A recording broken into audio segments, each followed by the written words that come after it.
Pacifica School District acknowledges that we gather together. We gather on the unceded ancestral homelands of the Ramaytush Ohlone people. As guests, we humbly extend our gratitude to the Ramaytush Ohlone elders and community. We recognize that we benefit from living and working on their traditional homeland, and we affirm their sovereign rights as First People. As the original stewards of this land, the Ramaytush Ohlone understand the interconnectedness of all things and the importance of maintaining harmony with nature. Likewise, Pacifica School District commits to teaching our school community how to be responsible stewards of this land. Thank you. And Barbara, can you take the roll? Yes, Trustee Dahl. Here. Trustee Burkini is absent. Trustee Doggett. Here. Trustee Patel. Here. Trustee Villalobos. Here. The district records the audio portion of the meetings. All recordings are kept in the superintendent's office for 30 days and are available during the time period for inspection by members of the public on district equipment without charge. In-person speakers wishing to address the board on agenda or non-agenda items, please complete a request card with your name, address, and the item number and submit it to the board president or the superintendent. You will be called to address the board and may speak for up to 3 minutes. Virtual speakers wishing to address the board on agenda or non-agenda items, please submit your first and last name and agenda item you wish to speak on in the Q&A area of the webinar. Please do not submit comments or questions in the Q&A area. You will be called to address the board. Your microphone will be unmuted and you may speak for up to 3 minutes. After you have spoken, your microphone will be muted. And approval of the minutes. Are there any questions regarding the minutes? No. Do I have a motion to approve the minutes from May 31st, 2023 regular Board of Trustees meeting? I'll make a motion to approve. I'll second. All in favor, please raise your hands. Motion passes 4-0. Approval of the agenda and consent agenda. All items on the consent agenda will be approved with one motion, which is not debatable, and which requires a unanimous vote for passage. If any member of the board, the superintendent, or the public so requests, any item shall be removed from this section and placed in the regular order of business following approval of the consent agenda. Are there any questions regarding the agenda and consent agenda? The only thing I would ask is Megan Ellsburn, president of LSEA, may possibly be a little late. And so, okay, perfect. She's there. No adjustments needed. Good job. Do I have a motion to approve the agenda and consent agenda? I'll make a motion to approve. I'll second. All in favor, please raise your hand. Motion passes 4-0. Communications. Speakers wishing to address the board on agenda items or non-agenda items, please submit your first and last name and agenda item you wish to speak on in the Q&A area of the webinar. Please do not submit comments or questions in the Q&A area. You will be called to address the board. Your microphone will be unmuted and you may speak for up to 3 minutes. After you have spoken, your microphone will be muted. LSEA? Megan? Just in the nick of time. I just clicked in. Good evening. Teachers have spent many hours of uncontracted work time getting their classrooms shut down for the summer. Some teachers are still working. Some teachers had just an hour to get out before the summer camps and other programs were moving in. As you can imagine, this has been a challenge for our teachers. LSCA looks forward to what's ahead of the 23-24 school year. Along with a new superintendent, 4 of our schools have new principals. We hope this transition brings a breath of fresh air to all of us. We are hopeful and eager to work with new leaders and help create changes that will foster improvements for all of us. LSCA thanks our administrators and teachers who are moving on. Thank you for your leadership, Heather, and best of luck on your next adventure. Thank you. Thanks, Megan. CSEA?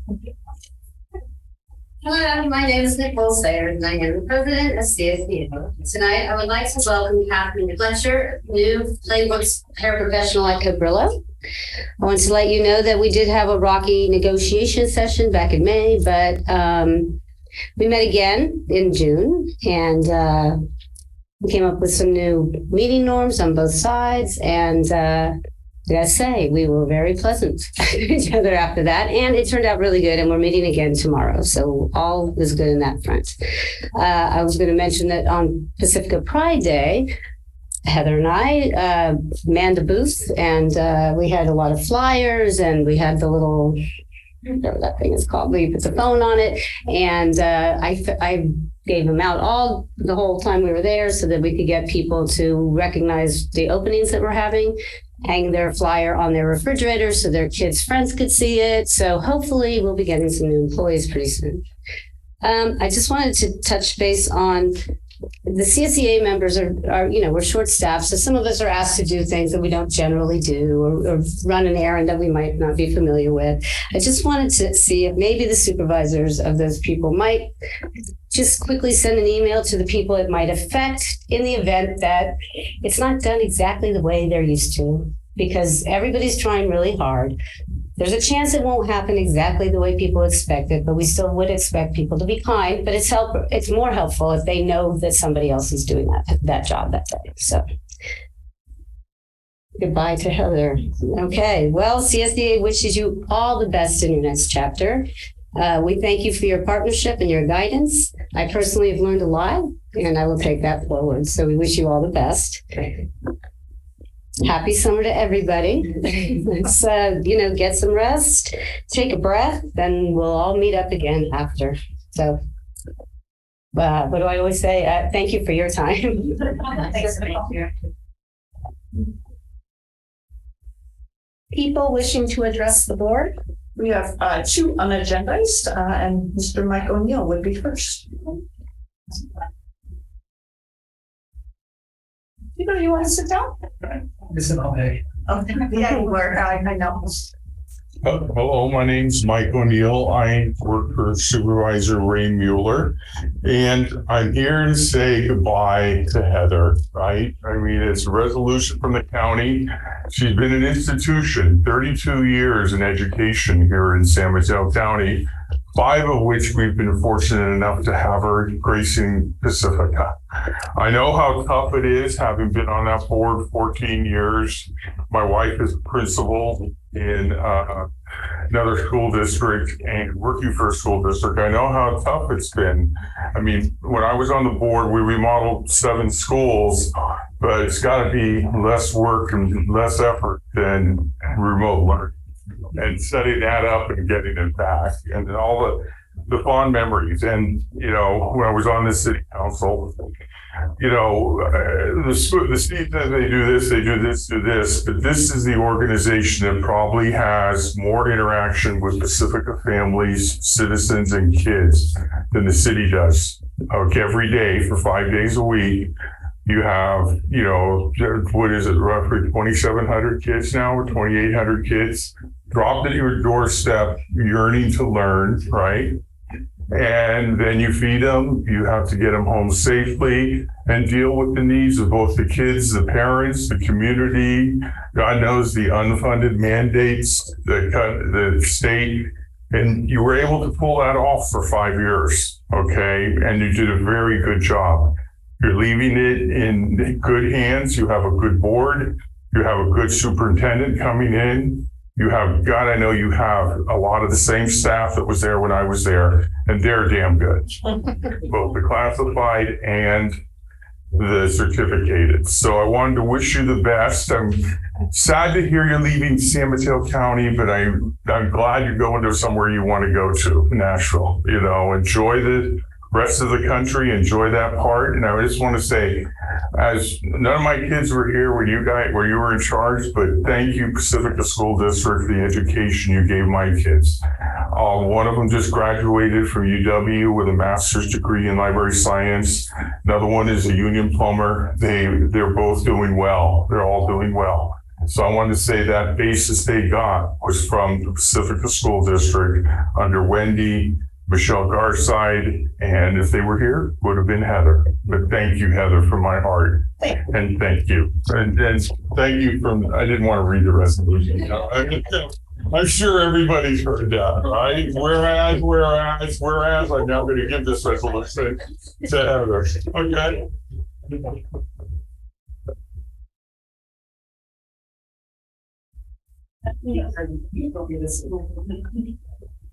Good luck. Thank you, Mike. Next one is Mr. Patrick Sayers. Is he hiding out in the room? We could go. Hey, how you doing? How's it going? Yeah, nice to see you. Good to see you. Got the whole family here tonight.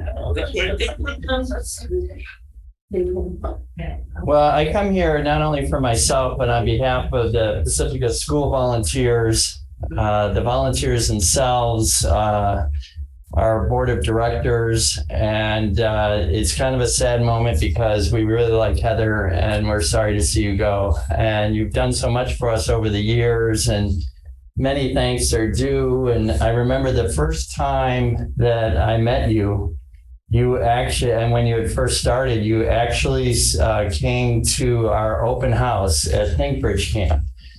And you were very interested in the programs that we were doing. And you're asking a lot of questions, and you really understood what a unique opportunity Thinkbridge was. And you stayed during the whole thing. And I was enamored with you at that moment. And I think that you did a great job while you were here. And it's just that it's something that we're really going to miss you. And you invited us to all the professional development days, which were really helped us kind of kick off every year and to let people know that there's volunteers available to help the students in your class. And you were there. It was just a really nice time that we've had with you during the years.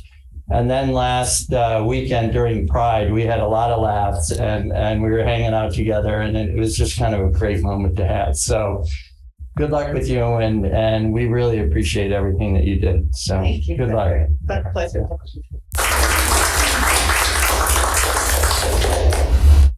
That is it for public comment. Let's just make sure that we don't have anyone online. We're good on that? Okay. All right. Correspondence.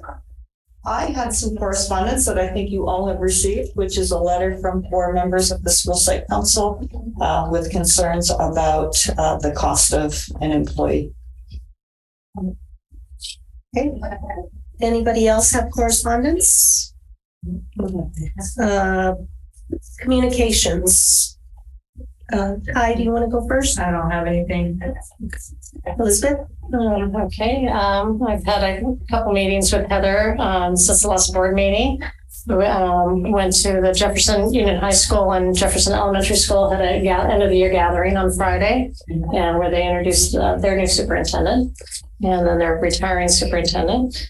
Attended the Pacifica Pride Parade, and Ingrid and Lacey School had the festival afterwards, and it was very well attended, a lot of fun, great weather, and it was really a great group of people. Went to a music department meeting and the Ingrid Lacey graduation and Valmar graduation. I had a meeting with Heather, and that's I had my last meeting with Heather, and I also attended the IVL graduation. And I also received emails about the SIPSA from Cabrillo. I was at the IVL graduation ceremony, and then the next day I froze, or 2 days later, I froze at the SR promotion ceremony. But it was a lovely ceremony with Kai and her daughter.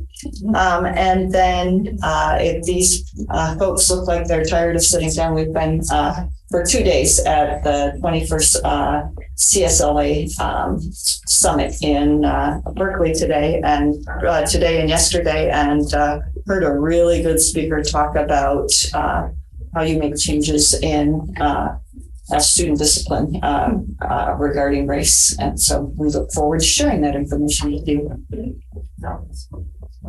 Okay. District business, district goals, the district values the goals provided in our local control accountability plan, or LCAP, and strategic plan. All of our district board agenda items are tied to these goals. One or more of the goals are listed in the description of each board agenda item. The details for each of those district goals can be accessed at our district website at www.pacificasd.org. A, resolution of appreciation for retiring teacher, resolution number 2023-0614A. Carla.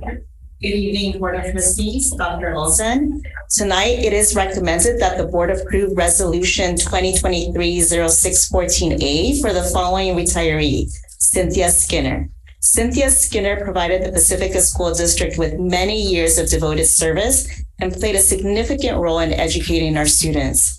It is fitting that on the occasion of her retirement that the district recognized her with a resolution of appreciation. An invitation to attend the board meeting was extended, and she is here virtually. The resolution will be presented this evening, acknowledging and thanking Cynthia Skinner for her many years of dedication and commitment to the students and community of Pacifica School District. In addition, we have a certificate to present to Cynthia Skinner from the office of Assemblymember Mark Berman in the honor of her contributions to the Pacifica School District.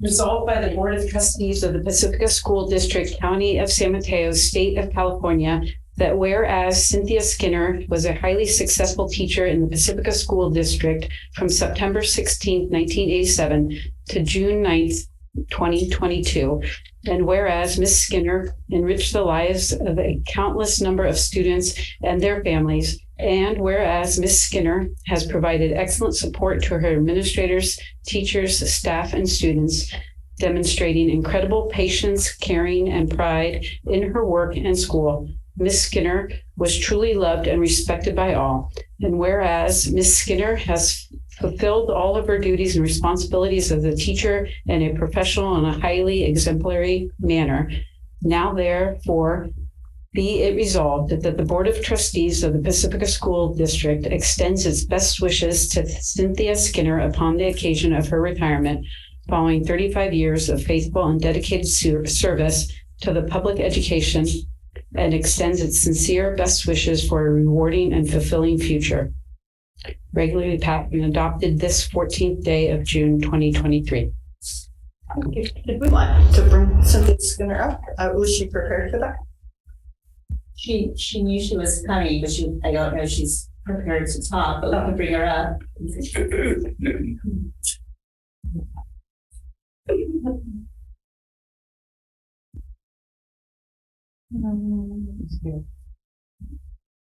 It's not letting me bring her up. Yeah, she's fine. Oh, there she is. Okay. She'll pop. All right. Hi. Thank you. I'm at present in a downstairs basement staff room of a San Francisco Public Library. I'm still being educated as I was from Pacifica School District. I learned so much for 35 years. My newly joined book club meets the second Wednesday of each month. So that's why I'm here reading. All right. Well, congratulations. Thank you so much for your service to Pacifica School District. Thank you to all. Thank you. Thank you. Thank you. Bye-bye.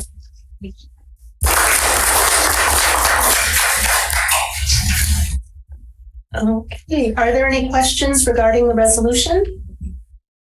Oh, we should have voted before we gave it to her. I always get that one. So do I have a motion to approve resolution 2023-0614A?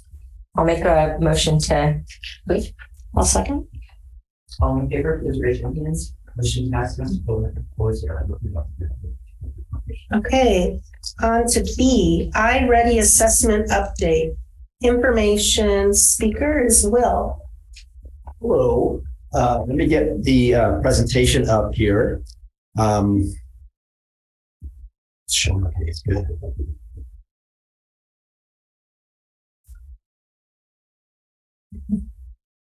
Oh, what happened here? All right. All right, so the presentation that I'll be presenting today will be with regards to an iReady assessment update. Just a little bit of a background. We had a iReady assessment along with the CASP scores at the beginning of this school year. I think it was in October. We had a presentation around that. And then we had also a mid-year, which was primarily around the iReady assessment. The second assessment that's giving out and an update on the results of that. And then this iReady assessment is actually inclusive of the third diagnostic that was given in just this past May. And so there's, as you probably know, there's two assessments that are given. There's the reading assessment that's given, and there's the math assessment that's given. These are diagnostic assessments, and the following is a performance review of each. We're starting with reading. So the overall results of our end of the year as compared to the beginning of the year, when we look at the local control accountability metric that we use for that purpose, we were looking within that metric to be our desired outcome at the end of the 23-24 a year to be at 15% or less students at risk. And those would be students who were either 2 grade levels below or 3 grade levels below at the end of the 23-24 school year. So when comparing our first window, which would have been our beginning of the year diagnostic, to our end of the year diagnostic, at the beginning of the year, we had 27% of our students within reading that were at risk. And at the end of the year, that percentage was down to 16%. I also like to point out that at the beginning of the year, we had, for those students that were early on grade level and mid or above grade level, we had combined there, we had 41%. And when we went to the end of the year, we had 41% that were beyond a mid and above grade level. We had an additional 19% of our students that were early on grade level. So when we look at this with regards to the, again, the fall and the spring, so the beginning of the year to the end of the year, and we look at it at grade levels, you can see across this graphic of the 1st through 5th grade, you can see that the greens get bigger from the beginning of the year to the end of the year, and the red sections, which represent the at-risk students, get lower. And then you can see the particular grade levels where there was some major progress in that area, 2nd grade being one of them. And then this is our middle school, 6th, 7th, and 8th. And again, if you look at the reds and the greens, you're looking for them to be the lower percentage in the spring than in the fall with red, and in the higher percentages for the greens for those ones that are early on grade level or above. You do notice in this graphic that our 8th graders had a pretty high percent of students that were either 2 grade levels or below. And although that percentage did drop, that's an area where we need to look closely at.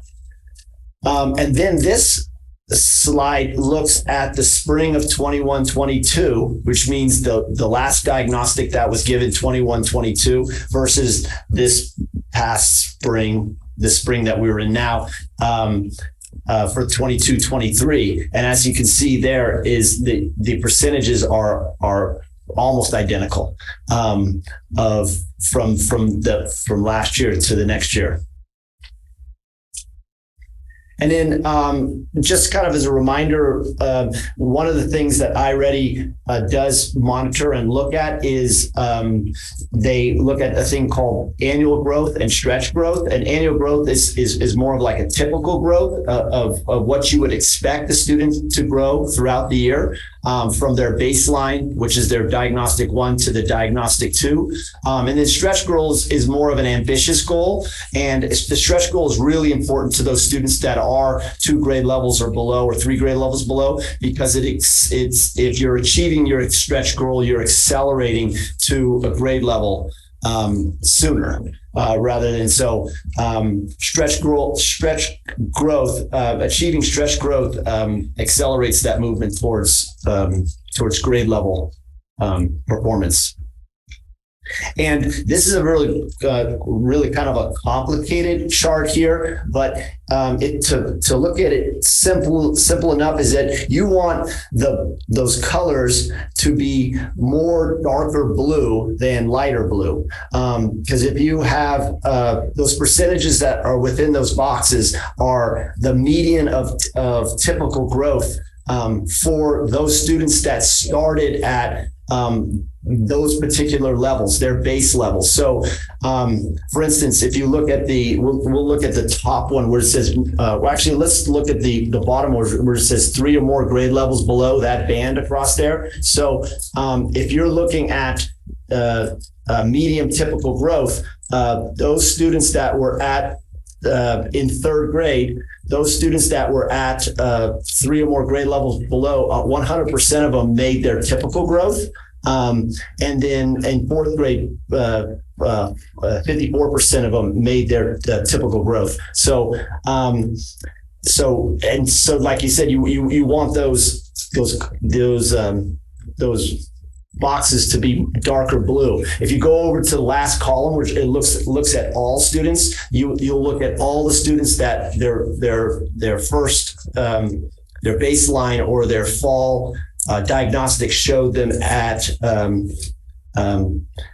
3 or more grade levels below, and then their median student, that means that the student that is literally the middle student within that group, where they landed. So that would be 100%. That median student hit 100% of typical growth throughout the year.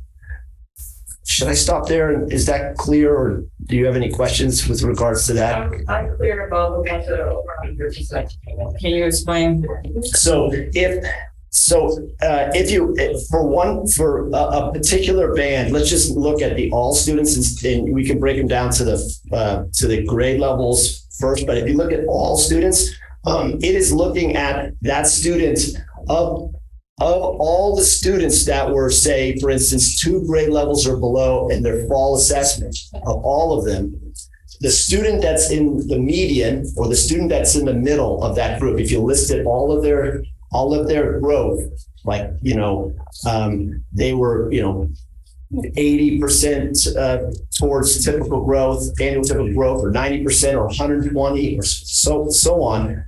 You take that middle student, that student that actually falls in the middle between those levels, and that's the student that's represented in that last line. So, for instance, looking at 2 grade levels or below, 142%, that student in the middle not only made typical growth, but made even more than typical growth. So they were 142% to typical growth, meaning that they were above typical, what would be an anticipated typical growth for them. So there is another chart, and I don't believe it's here, but there's another one that actually looks at stretch growth. And I actually think it's farther down, which will show, again, that percentage of student, where that median student, not the average student, but where that median student fell. Does that make sense? So the percentage is representing how much growth was made totally for those students. The percentage number is confusing because you're saying, okay, for example, we're on 1 grade level or below in 2nd grade. There's 116 students assessed in that grade. Yeah. And the percentage represents that if you looked at the 116 students, and I can't do the math real quick, but half of the 116 students, that student that fell in the middle, that student, what's half of 116? 58 student, that student that was in the middle, mm-hmm. They were 136% towards annual growth, meaning they were above annual They went growth. above their, 130. so this is beyond. So if they were at 100, that meant they met standard growth. If they went beyond the standard growth, that's the They were 136. Okay. And so that would mean that 57 of them fell below that 136% growth, and 57 of them, 56 of them were above that 136% growth. Okay. It's the median student, so it's not the average, but it's the median. I got it. All right, and then now this is kind of a comparison of typical growth versus stretch growth. This percentage is the percentage of students. That means the number of students that made typical growth. So, for instance, in first grade, 62% of the students achieved their typical growth, right? And second grade, 67%, and then so on as you go across by grade level, right? So this is actually the percent of students who did meet it. Yes. And just a question on this one, is the 62 inclusive of 37? So for first grade, is it of the 62 that met typical growth, 37% of them also met this stretch goal? Or in order to see how many students met typical or stretch, I add the two up? Yeah, the 62%, the 62% is inclusive of the stretch growth students. So, which means, so for if 62% met typical or stretch, that would mean that 38% did not meet typical growth. 38% did not make typical growth. So if you're looking at this, the typical growth, and if we're looking kind of at national percentiles, if at any of these grade levels, if it's above 50%, that's good. That's really good that have met the typical growth if it's above 50%, right? And for the stretch growth, nationally, comparative to all the other ones that go through it, if you're above 25%, you're for stretch growth, that is a good percentage in comparison to all others that took iReady, the thousands of districts that have iReady. That clear? What you said is clear, but the question that I have is maybe the word typical. Typical to me means like what you would expect in a year. Like this isn't a stretch goal, but for all students, you would expect them to reach that. Yeah. And so I guess the confusion that I have is when you say 50% is good, like wouldn't we expect all of our students to meet typical growth and then a subset meet the stretch goal? Yes. No, I agree with you. But the goal is 100%. Yeah.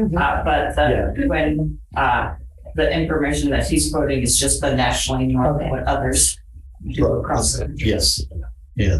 So, Will, I have a question. Yes. Is there some kind of trend of why the fourth graders are lower than seventh grade?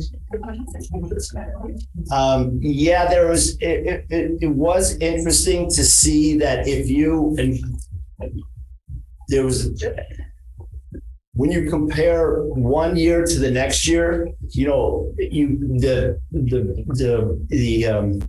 the non-consistent variable is that the student groups are different.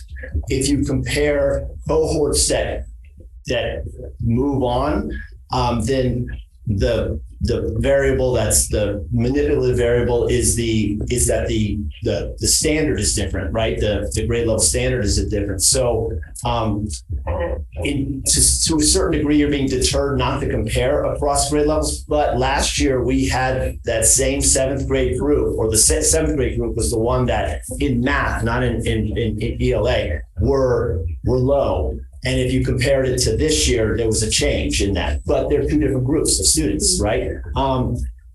With regards to reading, the third graders last year performed before the third graders that moved to fourth grade this year, they performed better last year than they did this year. So there was definitely a drop in the fourth grade, assuming that most of the students are the same, like from the previous year. But again, you're looking at a different standard. You're going from third grade standards to fourth grade standards. So it is different. They to a certain degree, they told me not to do that comparison when discussing the data with them.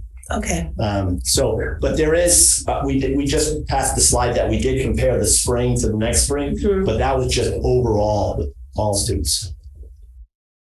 Okay, so how does stretch growth impact relative placement in the spring? And again, this is the placement distribution for students who met stretch growth in fall of 2023 to spring of 2023. So these were the like, for instance, in first grade, the 98 students that met stretch growth in the spring, where they started in the fall. Does that make sense? I am doing a horrible job of trying to explain this. So if you look at the spring, those are all the students that made their stretch growth, no matter where they were, and then in the fall, you're looking at where they were placed in the fall. For instance, 7%, there was 7% that were 2 grade levels below in first grade.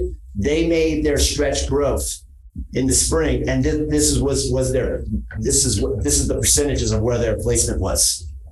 So 9% of the students in first grade that were at mid or above grade level, 12% that were at early on grade level, 71% that were at first grade level, and 7% that were on second grade level. All those students met their stretch growth. And in those 98 students that met their stretch growth, 84% of them were mid or above grade level, 11% of them were early on, and 5% were at 1 grade level below. Is that clear? I'm just trying to make sure. I'm sorry, because I'm having a really tough time clearly explaining it. So that's the first through fifth grade. And then this is the 6th, 7th, and 8th. And again, these are students that had achieved stretch growth, where they started in the fall and where they were in the spring of 22, 23. And then iReady Math performance review. So this is the same thing. We're going to kind of go through similar slides as far as comparison. So this is that first slide again, where you had students that were 25% of the students were at risk at the beginning of the year, and at the end of the year it was 13%. So in math, actually, we achieved that desired outcome of 15% at risk. We had a lower percentage of those students that were at risk. I do want to also point out that from window 1, and I'm just looking at those students that were 1 grade level below, we had 45% of those students at 1 grade level below, and that was reduced to 27%. So there was a much higher percent in the combined mid or above or early on grade level from the beginning of the year to the end of the year. And this is relative placement again from fall of 22-23 by grade level to spring of 22-23. You can look across there. Again, there was the, referring to what Laverne had brought up, there was, if you look at the fall of 21-22 to the spring of 21-22, the third graders that are now fourth graders here did perform better. They performed more consistent with what the third graders this year performed this year. And then that 7th grade group last year, which is the 8th grade group now, there was a similar bar. The progress that was made was better, but there was similar amounts in each of the placements with regards to that. The number was a little smaller too. There's 214 that were part of that 8th grade group, and I think there was 259 or something like that for the previous year. But again, that's distribution from fall of 2022 to spring. So the first diagnostic to the third diagnostic. And then the relative placement change, looking at the fall to the spring. Sorry, I went the wrong way, sorry. Again, this one is the one that compares the 21-22, again, with the spring versus the 22-23 spring. And again, just like the ELA, the reading, it's extremely similar, the landing points. I do want to note that we had approximately 62 less students assessed from 21-22 to 22-23. And again, this is this chart again, and if we look at all students, and if you go across and just kind of look at all students, the median student or the student in the middle that started out at mid or above grade level was at 106%.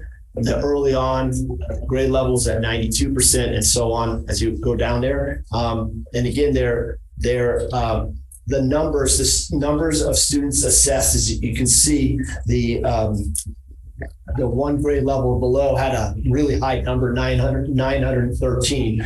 So of those 913, half the student in the middle was 104%. So that means a good 400 plus students were at one grade level below were above or 100% at typical growth.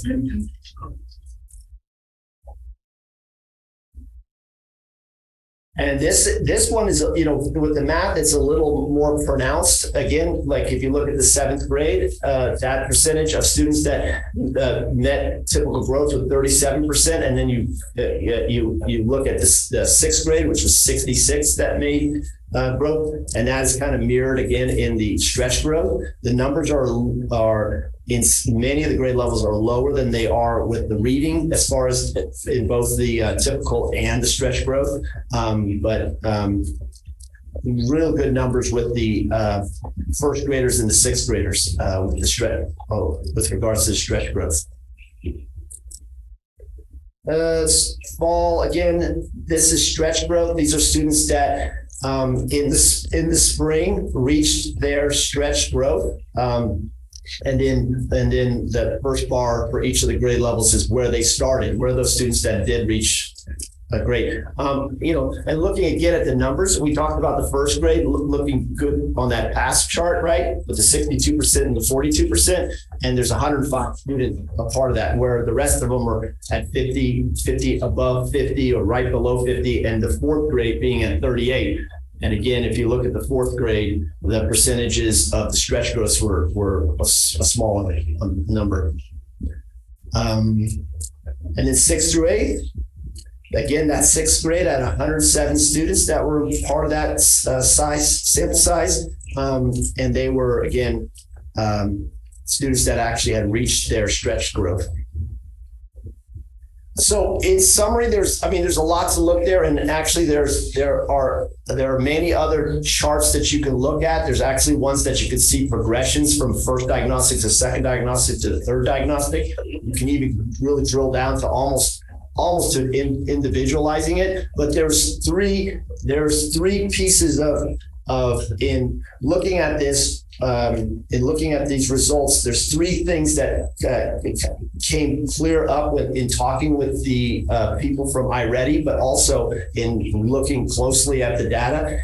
One is that there is clear indication throughout all of this that the requirement to have the students not only understand what the diagnostic is for, but also to understand that it's an adaptive test, and that students are going into it with the understanding that they are going to get 50% of the questions correct and 50% of them wrong. That's how they figure out placement, is where that spot is to sit. That's how they can really kind of determine accuracy of where those students are placed, is that they'll take this test and it's adapted to the point where they will get, by the end of the assessment, that they will have 50% of them around 50% of the questions correct and 50% of them incorrect. The other was that, and I pointed it out during the presentation, that the fall to the spring of 22-23, that progression, those percentages were very similar from the 21-22 to the 22-23. And then the other piece was that when you look at the students that started at those lower levels and you look at the progression, their sense of typical growth was much longer. Like there was many more levels that they have to go up just to get to typical growth, and stretch growth was even more than that if they started at a lower level. So their typical growth was elongated. And if you look at the progress that those students made, it really was determined on the professional development that happened after each diagnostic, because that was the time when the teachers had time to actually look at the data deeply, determine groupings, first instruction in their classrooms, possible interventions, focus areas for those, not just for the specific students that were performing at a low level, but also that general instruction in the classroom, especially when they broke it down into their claims. So that's the other piece that came out of this, is that those resources that come from iReady, and even the interventions that come outside of iReady but are based off the data that they've looked at, it's really has been really helpful in informing them about not only how to address those students that need those specific needs, but also addressing the practices within the classroom, first instruction, those pieces, groupings, small group work, that type of thing. So that was just kind of the three big points that kind of came out after looking at this data and looking at it for the second year. We're in our second year of iReady. We have one year of the diagnostic left that's already paid for, that we're paying for. We also have with that the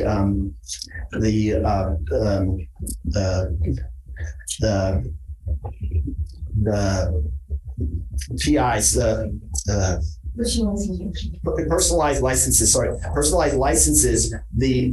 Those pathways that those personalized licenses, learning pathways that are determined. Those have had an effect on it, but it's really that professional development piece, is that understanding that the teachers have about the students that are in front of them in these two subject areas, and what they need to do, what needs to occur, what needs to happen with their first instruction and the structure of their classroom, and then also how they're addressing those students that have higher need in those areas. Thank you, Will. Does anybody have any questions?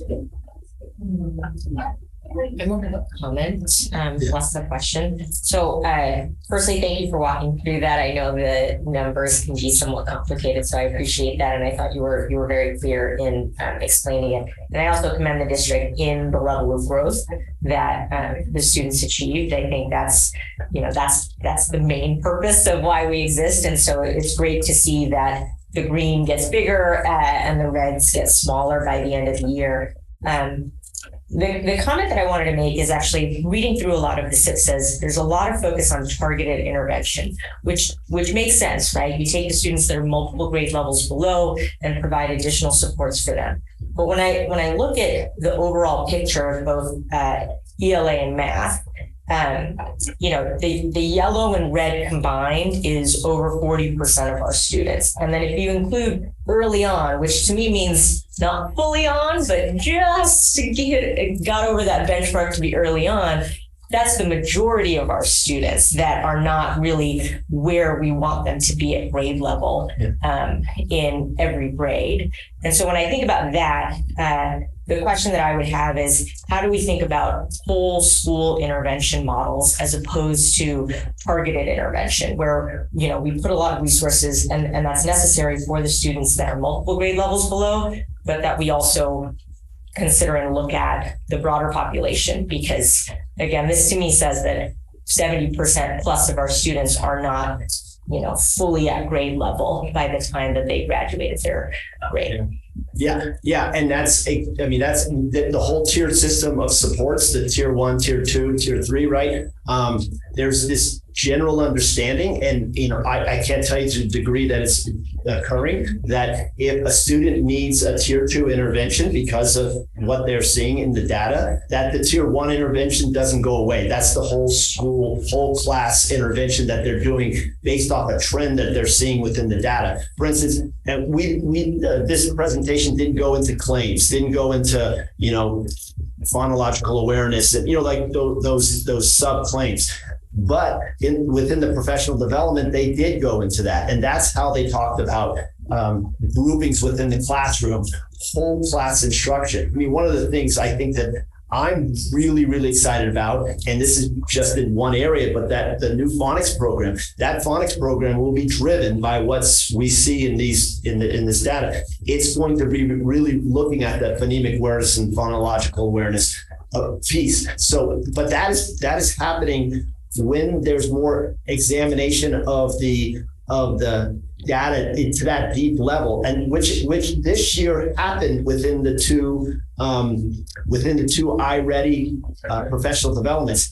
It honestly didn't happen the year before because they were figuring out how to use the assessment and how to use the resources. The second year, there was a little bit of a better understanding of that, and there was digger deep. And I would assume that next year, they're even going to go in more deeper to that. There's but yeah, I see what you're saying, and that's something that's constantly has to be revisited. That's going to have to be part of the process all the time. Now, how it translates onto a SIFSA, right? And those pieces is going to have to be more of a collaborative piece at each of the school sites to determine it. For instance, IBL has within their SIFSA and has in their past within their systems actions around instruction around language, right? They have words, understanding the word more intentionally for their second language learners, but now it's more of a school-wide piece. So that needs to be done.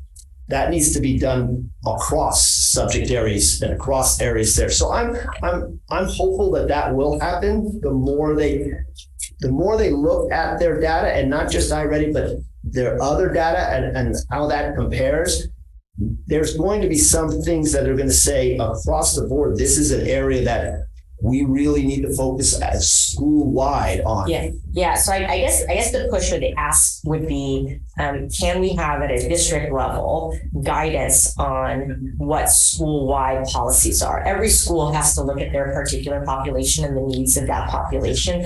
But if there are some commonalities that we can have to say school-wide, because this is the case at every school, here are the kind of intervention strategies or what have you that we want to implement across the board, and then each school site has to customize based on their particular population. So I'll just piggyback on what you're saying is you're not even really necessarily saying about instruction or about intervention. You're really just talking about instruction in general, right? And as we've had a teaching and learning presentation for the last couple is just talking about what can we say that happens in all classrooms. Is that what you're getting at? Yeah, exactly. So, yeah. And I guess specifically, we have to do is there has to be a change in all classrooms and then additional supports for the students that are further behind. So I'm wondering what that change is that we're looking at as a district across all. And I would just, granted, this is not me saying this because there's the work that needs to continue is really around identifying what's happening in instruction and not getting lost in the numbers and the data is that, academic performance is really important. This is a measurement of that, but it's not just ultimately how it happens on iReady, but what's happening in the classroom in terms of instruction. And I don't think that piece can get lost. Yeah, and I think to a certain degree, I feel to a certain degree, going through this iReady collaboration that they had twice a year, I knew that there was a lot of people who participated in it that didn't have the structure of small group instruction within their classroom. They just didn't have it. They just said, oh, we really need to work on geometry, this thing, so we're just going to do a whole class. But they weren't really looking at this group of students needs intensive support in this area. And that's not an outside the classroom intervention. That's a teaching practice based off a structure, changing a structure from the front of the class and just teaching everybody the same thing to saying, I'm going to work with this group, then I'm going to work with this group, then I'm going to work with this group, but we're going to work on this really not just centers, but purposeful centers, so like purposeful groups of students and working. And that would be an example. Like if that's a practice that the district uses an evidence-based practice to improve learning, small groups, then is that something that we're seeing across all of our classrooms, plus whatever additional supports, students. Yeah, we're I would say I can pretty much say that we're not all the way there, but there was change this year in that, and I think it was brought out by these times. And I'm glad to say that we have them scheduled for this upcoming year to do this again, like to get the teacher together and talk about practices and interventions, on top of interventions. Thank you. All right. Are there any more questions or comments? So we're going to move on to C, school plan for student achievement. And this is goal, LCAP 1, 2, and 3, action item, and Will. Hi again. Okay, let me give me a second. I'll pull this up on the screen. This is a school plans for student achievement, and we are going to be having the principals are going to share their school plans, their highlights of their school plans. You were all given the school plans, or you saw them all, and I understand that you each focused on the one that school that you were connected to, but you might have read the other ones, but you really focused on the one that you have. I want to make sure that during this time that you get a chance to ask any questions or make any comments about that. I was hoping that probably the best structure would be that we would go through all of them. And then if this works for you, we go through all of the presentation, and then at the end, you can say, I have a question for Cabrilla's one, or I have a question for Ortega's one, and then we can address it that way. Is that the best way to go about this, or do you want us to stop between each presentation? I think there'll be a comment from the public after the presentations. Okay. All right. So the purpose of the SIPSAs, this is just kind of a review of what the purpose of the SIPSAs is, to inform the audience regarding a school plan for student achievement that reflects current needs and then also is aligned to PSD local control accountability plan. So even though the SIPSA, much of the SIPSA is very federal driven, as far as like the accountability piece, it really needs that alignment with the local control accountability plan, so that we know that it's within that structure. And then the other purpose is for questions, comments, and insights by the trustees regarding each of the SIPSAs. This is this alignment piece, right? Most of the plans that you saw had an ELA, ELD goal, had a math goal, and then had either a climate, social emotional learning, positive school goal around that. The site councils, this is an important aspect of it. The site councils are part of this process. They're the ones that actually look at and build the school site. I mean, the school plan for student achievement, and it includes goals aligned with district goals, and then they are actually looking at verifiable data or accurate data. And the focus of the school site councils is to look at student achievement, social emotional learning, and interventions, both academic and behavioral, social emotional. Just some information around site-based funding. So, and this is just, I think this is the second year that we've kind of have this format where each of the schools get $35 per student for supplies, basically papers, pencils, crayons, those types of things. So it's $35 per school. Those are the numbers. So that's total student enrollment, for each of the schools. That's what it was estimated at. And then on the right side is the supplemental funds. So the largest portion of the funding that school sites get directly, because there's some funds that are funded by the district, but that's funded by the district for the schools, depending on the alignment to what the funding is used for. But they do get $900 supplemental funds per student who's unduplicated. And unduplicated is those students that are social emotionally SED, socioeconomically disadvantaged. They are foster youth, homeless, and English learners. Those are the ones that are inclusive in that group. So again, the numbers of those students that we estimate that where they're at is that number in the middle column and on the right, the right table, the middle column, and then that funding based off that number, times 900 is where they get there. The little picture in the corner there is covering up the other two. Hopefully, you can see last year it was $800 per unduplicated student, and we increased it this year to $900 per unduplicated student. Okay, so each principal will present the data that was considered, and then and basis of the goals, and then highlights from the plan. So obviously, they're not going to read the entire SIPSA plan, but they're really going to highlight these plans. So this is the order we're going to go, and I apologize to Kim that she has to go last again because of the V in Valimar. Mm-hmm. But we're just going to go in this direction, and each of them are coded, and we're going to start off with Cabrillo. Okay, Rachel Carrion, the principal of Cabrillo, and here are some of the highlights in our plan. We looked at our iReady data from the winter in January, and we were really proud that there was 75% growth, right, for most of our students. In the fall, our first graders really struggled. We talked about why. It's their first time taking the test. They took it in a lot more sessions, right? So they scored the lowest overall. But they made the most progress. Sorry. 16% of our students are still 2 grade levels below, which is about 73 students between first and 8th grade. And for reading, our comprehension of informational text is our biggest area of growth as of January.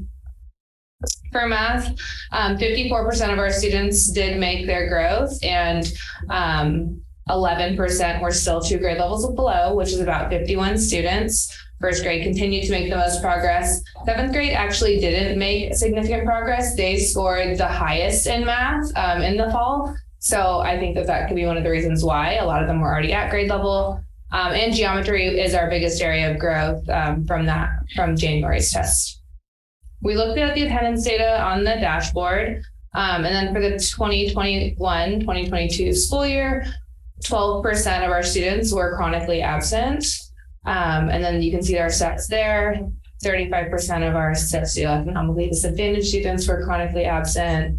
25% of our Hispanic students and 23% of our English language learners were chronically absent. So all of this information helped us write our goals. Some of the things that we are going to do, it's okay. We are really excited to have a part-time RTI teacher that we're sharing with Valimar for next school year. And this teacher is actually a Cabrillo teacher. So we already work well with this teacher. All of our teachers are really excited that she's going to be able to support their students, and they can collaborate with her on Wednesdays and really, offer suggestions for our struggling students. So she is excited to have a 6-week cycle, get some data points. She wants to use this new phonics program, but also she is a veteran teacher. So she has a lot of great strategies and trainings that she's already participated in. We're also going to implement the new phonics program. So we did have teachers on our team that piloted that program and that they're excited for that. We have been using the iReady personalized lessons. We have our SST process, student success team, and when we identify a student in an area that they struggle in, we have been sending home the Chromebook and just kind of motivating them. Hey, I saw that you logged on, you did 3 lessons last week. This is great progress. Really just having those little conversations with students, either the teacher, the counselor, or myself. For our chronic absenteeism, we plan on running weekly reports to see which students are missing 3 or more days in about 3 weeks. And really just kind of reaching out to connect. Okay, who has a relationship with this family? Is it the student? Is it the attendance? Is it the counselor? Is it the principal?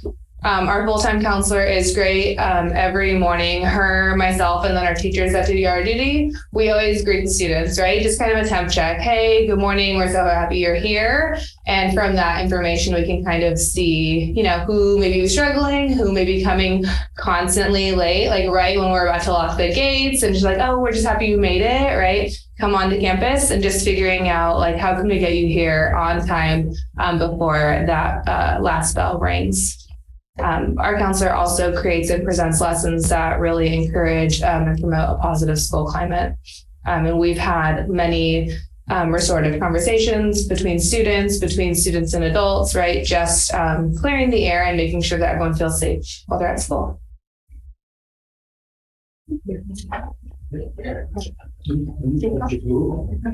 Okay.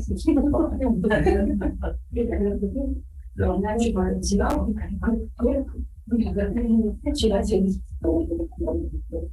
right, well, this is hard to see over here. So we too looked at the iReady data, and it was kind of fun to look at from the beginning of the school year to the end of the school year to see the growth that we had. And we had 2 sections with our academics. We really focused in on vocabulary, and we kind of decided to keep that. We did that last year and keep it because if we look at vocabulary, one thing that we noticed is now, again, we're splitting it 2 or more years below, and then 1 year below and exceeding. So we're right in the middle. Kind of in the middle. So near or exceeding grade level in the fall, we had 70% achieving grade level, and in the spring, 73. And then, so that's a decrease over here of those that are 2 or more below of only 3%. Our goal was 6%. So this is still on the table. So we need to keep working on that. We need to really address that. But we bumped it up to 8%. We're gonna go for that at least. With mathematics, we over here had 71% in the fall, 1 grade level below or exceeding, went to 85%. And then if you look over here, we went from 29 to 15%. So that was a decrease of those students that need a lot more extra support, which are 2 or more years below grade level, of 14%. And we were shooting for 6. So yay, we made that. So let's bump it up to 20. So that was our goal. With our social emotional levels, or goals, we didn't have the panoramic yet to look at. Well, do you want me to switch? No, not yet. So this is, so the one thing, so we're still looking at that, our goals, we were looking at student belonging, relationships with teachers, and family engagement. So we're gonna look forward to seeing what it is in the fall or whenever we get the panorama. They're being released. Okay, so we'll be able to see soon if we made our goal of 70% approval, which we were struggling at, like in the 30s and the 59%, and family engagement was all the way down at 13%. But we went through a lot with our PTO on trying to really involve them. So hopefully that's going to climb. We're hoping. And then suspensions, we had last year. You said we had 20. We had about 21 last year. This year, after we had about 21. A couple of kids were multiple. This year we had 10, I believe, with a couple of kids being multiple. It's not what we want, but we're still working on. So again, we'll hopefully cut that in half this next year. That's our goal. Okay, now what we're gonna do. These are things we're gonna do. So on here, this is a lot of glare. So a lot of these are the same. We're going to implement some of the same things. Of course, our new teachers, we're going to have 2 new language arts teachers. So they're going to be trained, 3 new language arts teachers. So they're going to be hopefully trained on Readers and Writers Workshop. We have a new math teacher that's going to be going to CPM training as well. So all of that training will hopefully help. But what is kind of cool is this one right here. Teachers will participate in collaboration meetings to refine strategies. So we're really working on coming back from the pandemic. We're really starting to talk to each other. And we've used a couple of our staff meetings to really have PLCs and really looking at instructional strategies that might improve classroom outcomes and really get the students more involved and give them the support that they need. So we're going to focus a lot on that as well, because we have so much expertise in the building. Not only do we have teachers that have been there for a long time and they have great strategies, but we have now new teachers that are coming in that have like these fresh new ideas, and combining them, I'm really looking forward to that collaboration. So one thing, we are going to provide a response to intervention elective class. That doesn't sound like an elective, but they get an elective every trimester. So those who are struggling and need some extra support, those that we need to really help, we're going to focus maybe one of the trimesters where they can get that extra support that they need. And there'll be veteran teachers teaching them in both and helping them through a lot of the iReady supports that are built in. Either personalized instruction and or the iReady provides some really great ways, strategies basically to help them. And then something as simple as making sure that when we started on the vocabulary as one of our goals, it was across all subject areas. We need to beef up the academic language in all subject areas. So one way that's super simple is make sure that everybody has a word wall. So it's easy to do. Word wall, academic language. So that when we talk about, parallel lines, we can point to it. We can act it out and everything. Okay. We have one more, sorry. Yeah.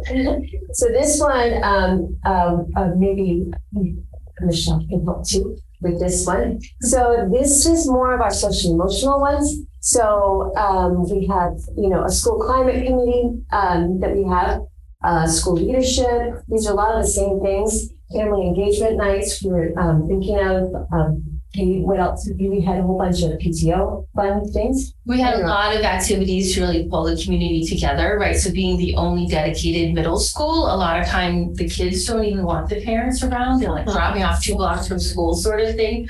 But we want to make sure that parents and families is the right term, feel engaged and involved in their person's, experience at IBL, both academically and social emotionally as well. There's so much going on in middle school.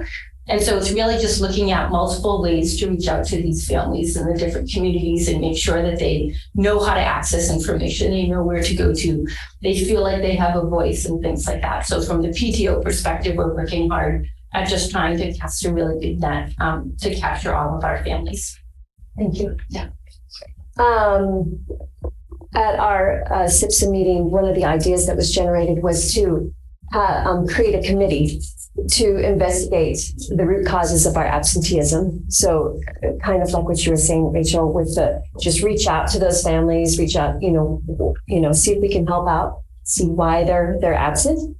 And then another one that was our student brought up, which I thought was great, and our committee was to provide regular opportunities for teachers and students to interact outside of the classroom. So pull the teachers out of the classroom, interact with them, maybe an ice cream social. We have a student versus staff volleyball game that was really fun, and more activities like that where we get the kids to humanize the teachers. So, okay, that's it. Good.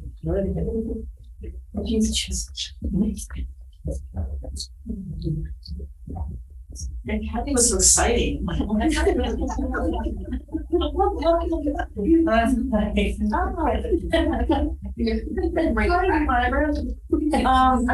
a favorite color. So the spring already, again, we're looking at our already data, just like everybody else. 41% of our students are one or more grade levels below their current grade, especially in the domains of nonfiction comprehension and vocabulary development. That is up from 56% who were below one or more grade levels below. But we still obviously have work to do. And math, 44% of our students are one or more grade levels below their current grade level. This is a great improvement from 76% in September. So again, like Cabrillo, with the Cabrillo, we're seeing more growth in math, which is exciting. And now we have to figure out how to get the reading levels up as well. So the panorama, again, we haven't gotten our most recent panorama survey results, but the survey results from the fall show that many 6th through 8th grade students feel respect among students is an issue. The 3rd to 5th grade results are more favorable, but we'd still like to improve. So how much respect do students show you? So only 35% of the 6th grade graders said that other students show them respect, which is definitely an issue. 3rd to 5th is 61% favorable. How often are people disrespectful to others? 38% of students said that they see that a lot of the time. So we need to work on that, and I'll be interested to see what the survey results show when they come out soon.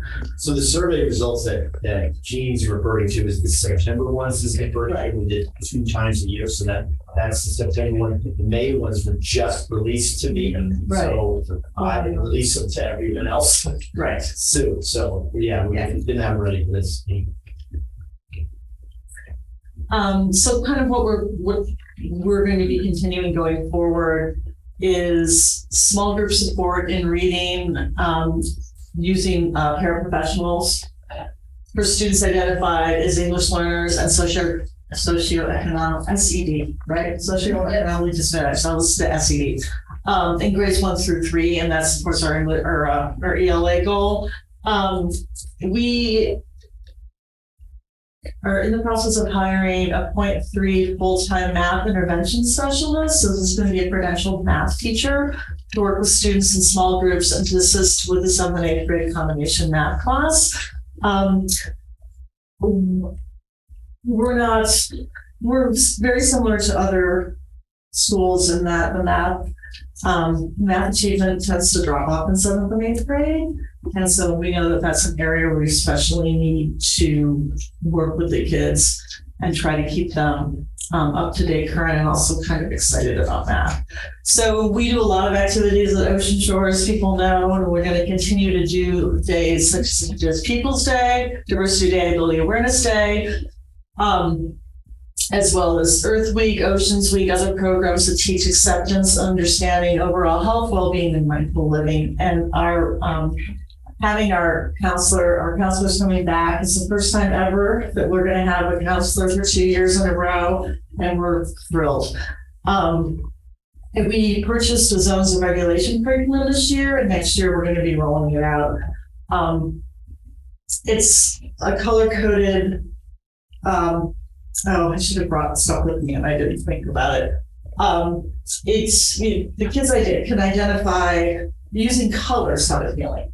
So like they're in a red zone where they would be like ready to explode. Yellow is kind of like, okay, I'm getting either upset or just super excited, but not really ready to learn. Blue can be upset or depressed. And then green is go. Green is like, I'm in the zone, I'm ready to learn. And that there are different strategies to use with kids depending on which area they're in. And we're going to be, so we purchased it this year, and next year we're going to be rolling it out. And so I'm going to get a committee together for that, working with our school counselor. We are going to be continuing. We started doing after school tutoring this year with some of our teachers, and that's something that was really popular with the kids. Some of the kids were referred and strongly encouraged during the SST process or by their teacher to attend. We communicated this out to the parents and worked together with them to get kids.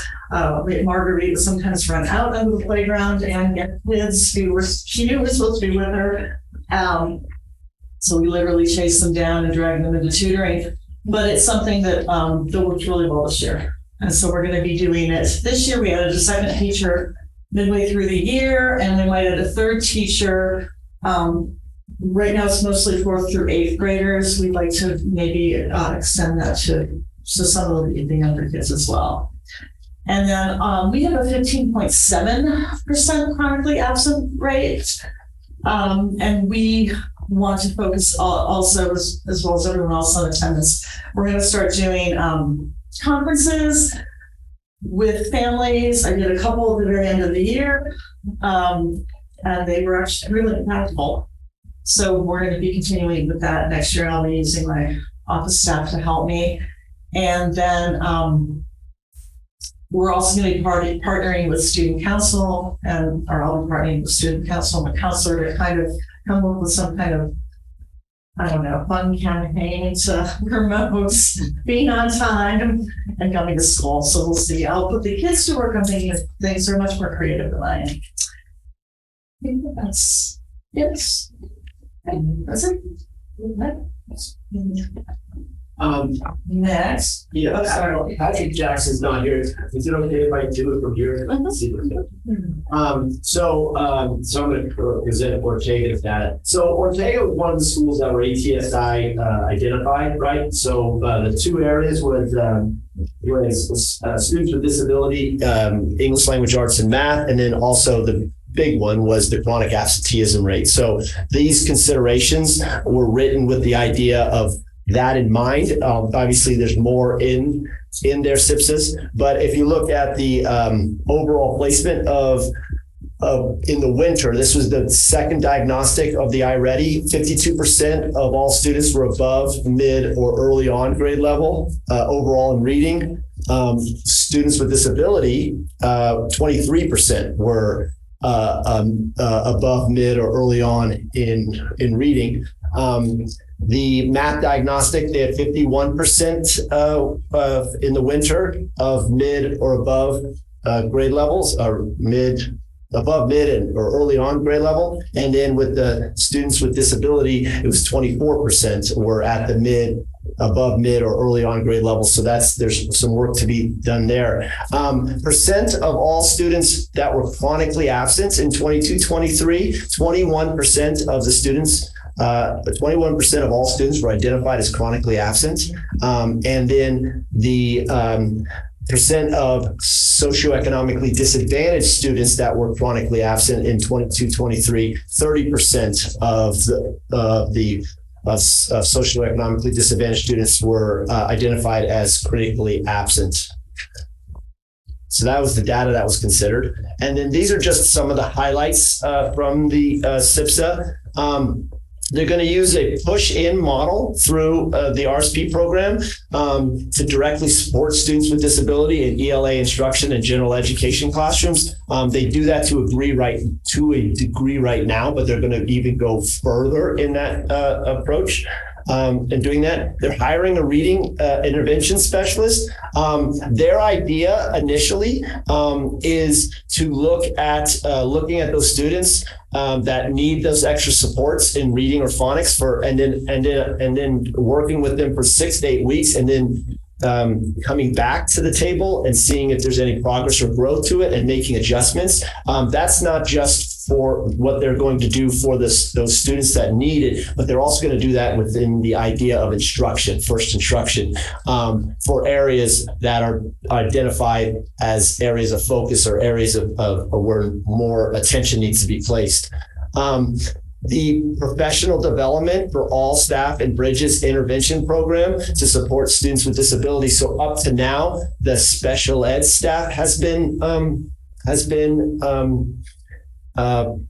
trained or given professional development in the Bridges intervention program, with the scattering of some general ed teachers, but their idea is to get them all that Bridges intervention program takes. So Ortega is going to work with the district to see if we can identify times that they can get that support, so that they can, with their first instruction, support all students in the Bridges math program.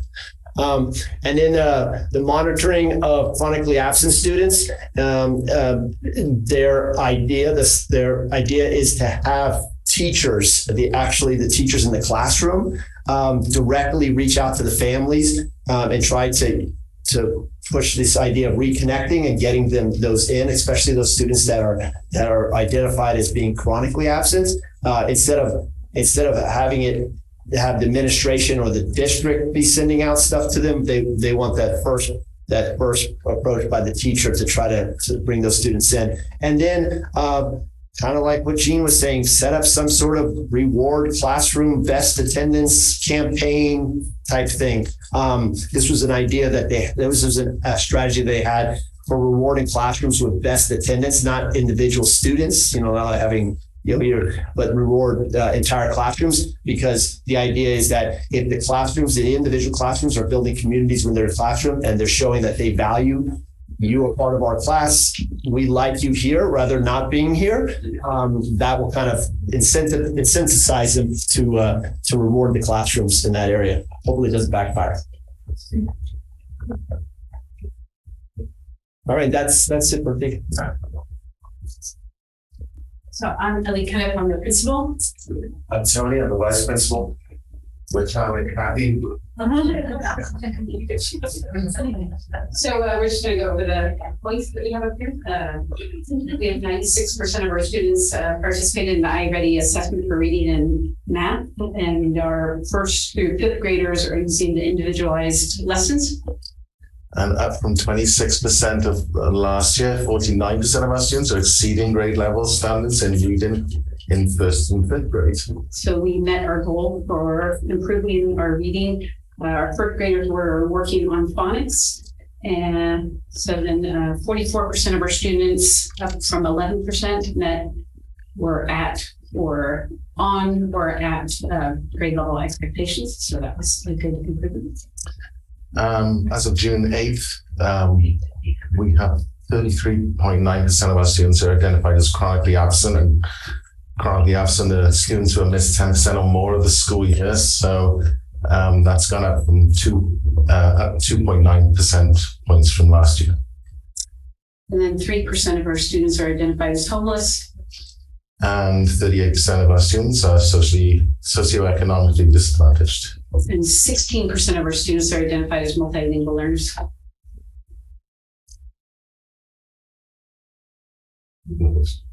All right. Practice this.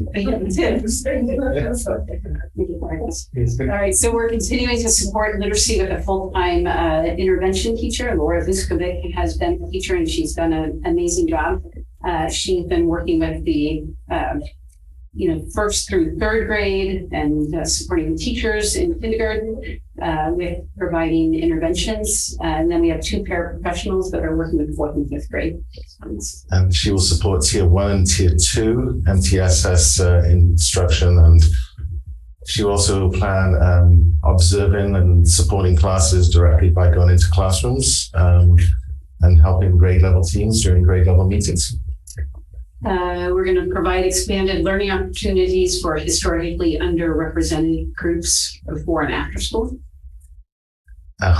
Sorry. Every Friday we meet for screen team to monitor attendance and social emotional support with our children. We meet as a team and we discuss and so the school psychologist, the counselor, the resource specialist, speech and language. Yeah. We all meet, and then Tony's created a nice form for teachers for referring kids. And then our counselors are providing social skills groups, individual counseling, as well as class presentations on social emotional learning and citizenship.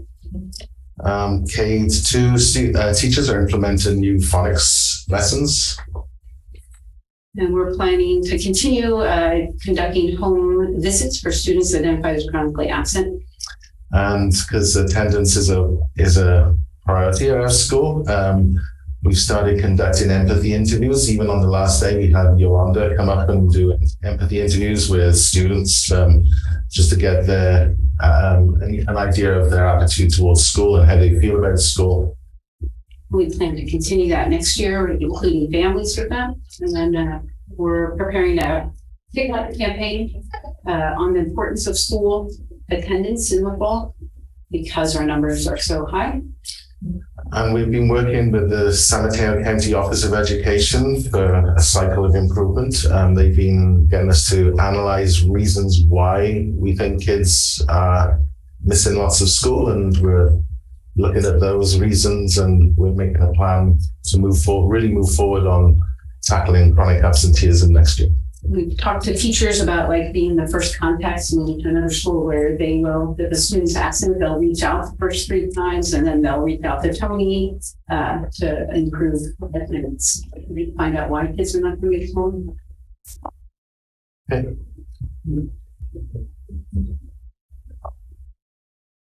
We made it to be.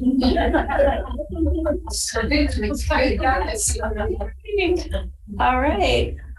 So here is the data. So we were hoping to get to 67% at or above grade level by spring, and we did. And so that was great. But as you pointed out, there's still a lot of people that are not there that we want to make sure that we focus in on. 24% of students in our special education only made it to at or above grade level. 52% of the English language learners only made that progress as well to that above or at grade level in reading. In math, we made 67% at or above, which was a little bit above our goal. So we were very happy about that. However, only 28% of the students in special ed made that achievement, and 67 again of our English language learners did make it. So that was a big achievement there in math. Our school climate goal from this year was also linked to the panoramic survey, so we couldn't address that. So we focused more on absenteeism for this coming year, because we were noted as having ATSI in our high absenteeism, especially with students that were in the special education. And as you can see here, that 43.2% of students qualified as absenteeism in the SED, and 31.9 for absenteeism, chronic absenteeism in the SED or the special ed. So that's really high. And then overall, all of LMR, it was 21.1%. So our chronic absenteeism is very high. So what are we going to do? The big plan. We were excited that the academics goals were met, and so we, have new goals. But we do want to address that absenteeism, because that will make a big difference in the academics as well, because they have to come to school to learn. So right away, we want to start with wellness checks, frequent phone calls, student success team meetings with the counselor and principal, and getting together with families and kind of finding out why they're out. And then with some research, we found that a lot of the kids are anxious at school, and that might have to do with feeling like they aren't at grade level, or they feel like they're struggling, or maybe they just need some anxiety release. So we're going to have calming spaces in all the classrooms, little calming corners that we're going to put together, and some outside areas for them to kind of have a quiet space to relax and regulate. We also will have a response to intervention credentialed teacher. They'll be using the multimodal systems of strategies to help students in math and reading. And that teacher will go into the classrooms and do tier 1 and pull out for these children to have one-on-one or small group support. Additionally, we're going to have a K2 phonics program for all students in the classrooms. So that will be tier 1. And all our kindergarten and first grade teachers are currently this week getting Orton Gillingham trained, which is the science of reading, like we'll say model strategies to learn how to read. And that will be tier 1. So that will support everyone. It was designed for students with dyslexia, but that training, if you can get children with dyslexia to read really well, you can probably get all students to read. So that will help all students progress. Academic support for 6th through 8th grade with the homework club. And we're also getting 3 hours a day of a push-in paraeducator for the middle school, where the teacher will come into, or the paraeducator will come into the classroom and help where it's needed, or if they need to pull out students into small groups, they'll be able to do that. We're going to try some more lunchtime clubs. We started that this year, continue with that. Also some leadership groups for our middle school students.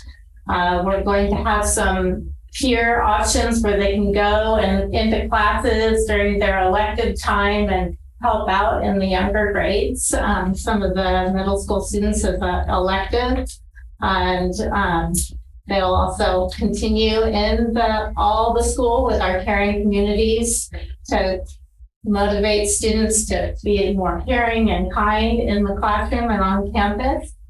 And our counselor is going to continue with the social skills groups and individual counseling, and the whole class character trait lessons and book of the month, and continue with our monthly assemblies and spirit days and all those things to try and get kids to really want to come to school and beg their parents to get them there on time and get them there in one first day. That's our plan. All right. Are there any questions or comments or insights?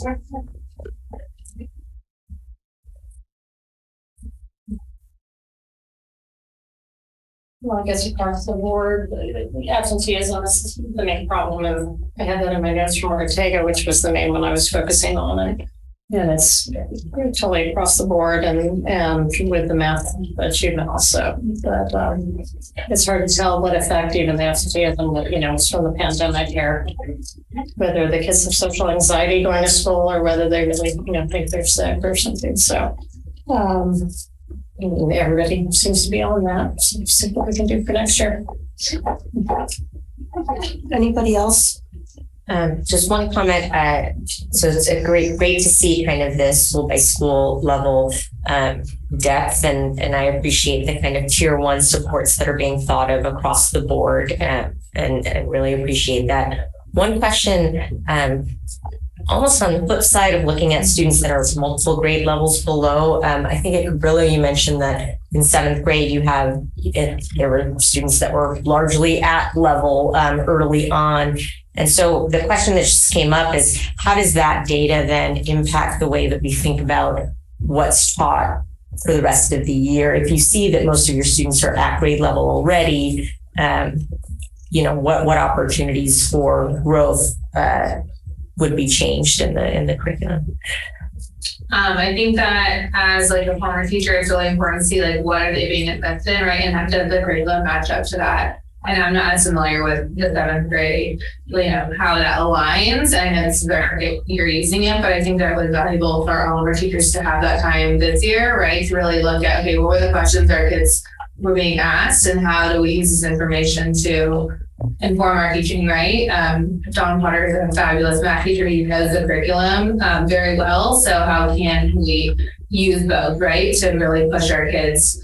Because yes, they didn't make a lot of improvement on this, but does that mean that they don't know the 7th grade standards for the curriculum, right? So I think there is a discrepancy in that, but just finding the commonalities and highlighting that.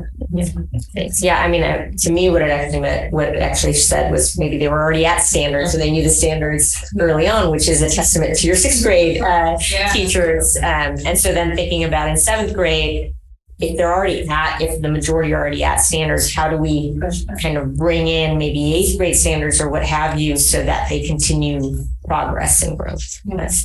That's a beautiful thing about the iReady is that it's individualized, and it also will take those groups and then it'll guide the teacher with where to go next, no matter where they are. If they're 7th grade and they're already there, it'll guide them to the next steps. Yeah, that's a great point. So on iReady, I think I saw it in a couple of the SIPSs, but are the supplemental iReady things available to all students, or is it just for students that are identified as 2 or more grade levels below, or they're available to all students this year? It's the question is, and we intend to do that next year. The question is, in the future, do we do that? It's to provide licenses for all students is about $80,000, and it's used inconsistently. So that might be an area where we say here are the places where it must be used. And then do all students get to take their Chromebooks home to do the supplemental work at home, or is it just some grades or some students?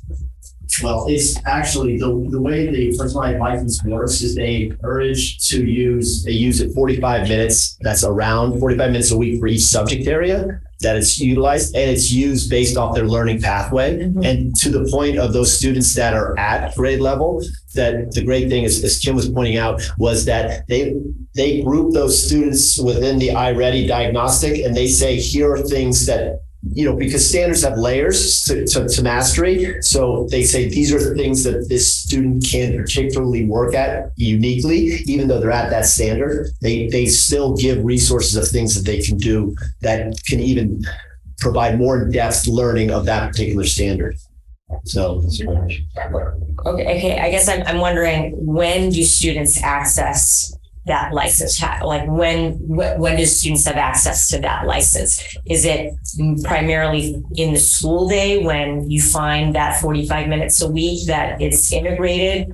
Or I saw in a couple of presentations where Chromebooks were sent home for some students so that they could access the stuff. So I guess I'm just wondering, how do we make sure all students have time to do? At Sunset Ridge, the teachers used it to do small groups, so it helped with the management. So within the school day. So they would do it during, math or language arts, and they would let the kids get on and do small group with other students, right? So they could do that. And then some students through the SST process, we would say to the parents, we encourage you to take it home. So we have some students that have taken Chromebook home or hotspots home this summer so they can continue working on it. So taking it home is based on need. Ideal, we have Chromebooks that are with the students so they can take it home every day. I'll say they're to take it home. We have, I know, for instance, in math, even language arts, same idea. Some students are working on their personalized instruction while the teacher is targeting and working with students on their particular needs as well, so that they can work on. And it's kind of fun because it will group them in groups. And then again, it'll give them like some strategies to help them with it. So they can go with what they know is, or what iReady has, how they group them together to, give them the extra support that they need. Also, can I just throw out a little thing in for 7th grade math? One thing that they can do is they might be meeting standard on proportions is one of the big things in 7th grade.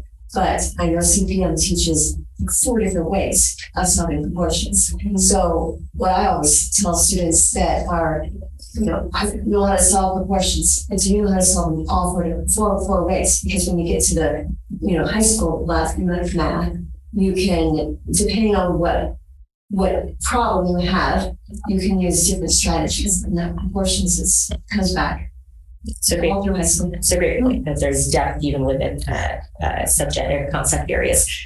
So I guess the question is, with the $80,000 we spend on licenses, how do we give access to all students, either by passwords, going home, or whatever it is, so that if any student wanted to spend time, or if any parent wanted to spend time in that supplemental learning with their child, they have access to it? Yeah, no, I think it's just a matter of setting the expectation and then working consistently with the principals. So I think that would be good. And as a parent, I would have my kid do it during dinner time instead of watching iPads or whatever. I had one parent ask me, he's like, "What can my student do to accelerate?" Yeah, and I said, "Well, you have this iReady. Your student is at grade level, but he's in 7th grade, so the iReady personalized instruction goes all the way to 8th, and sometimes a little bit to 9th grade. So push him to do that.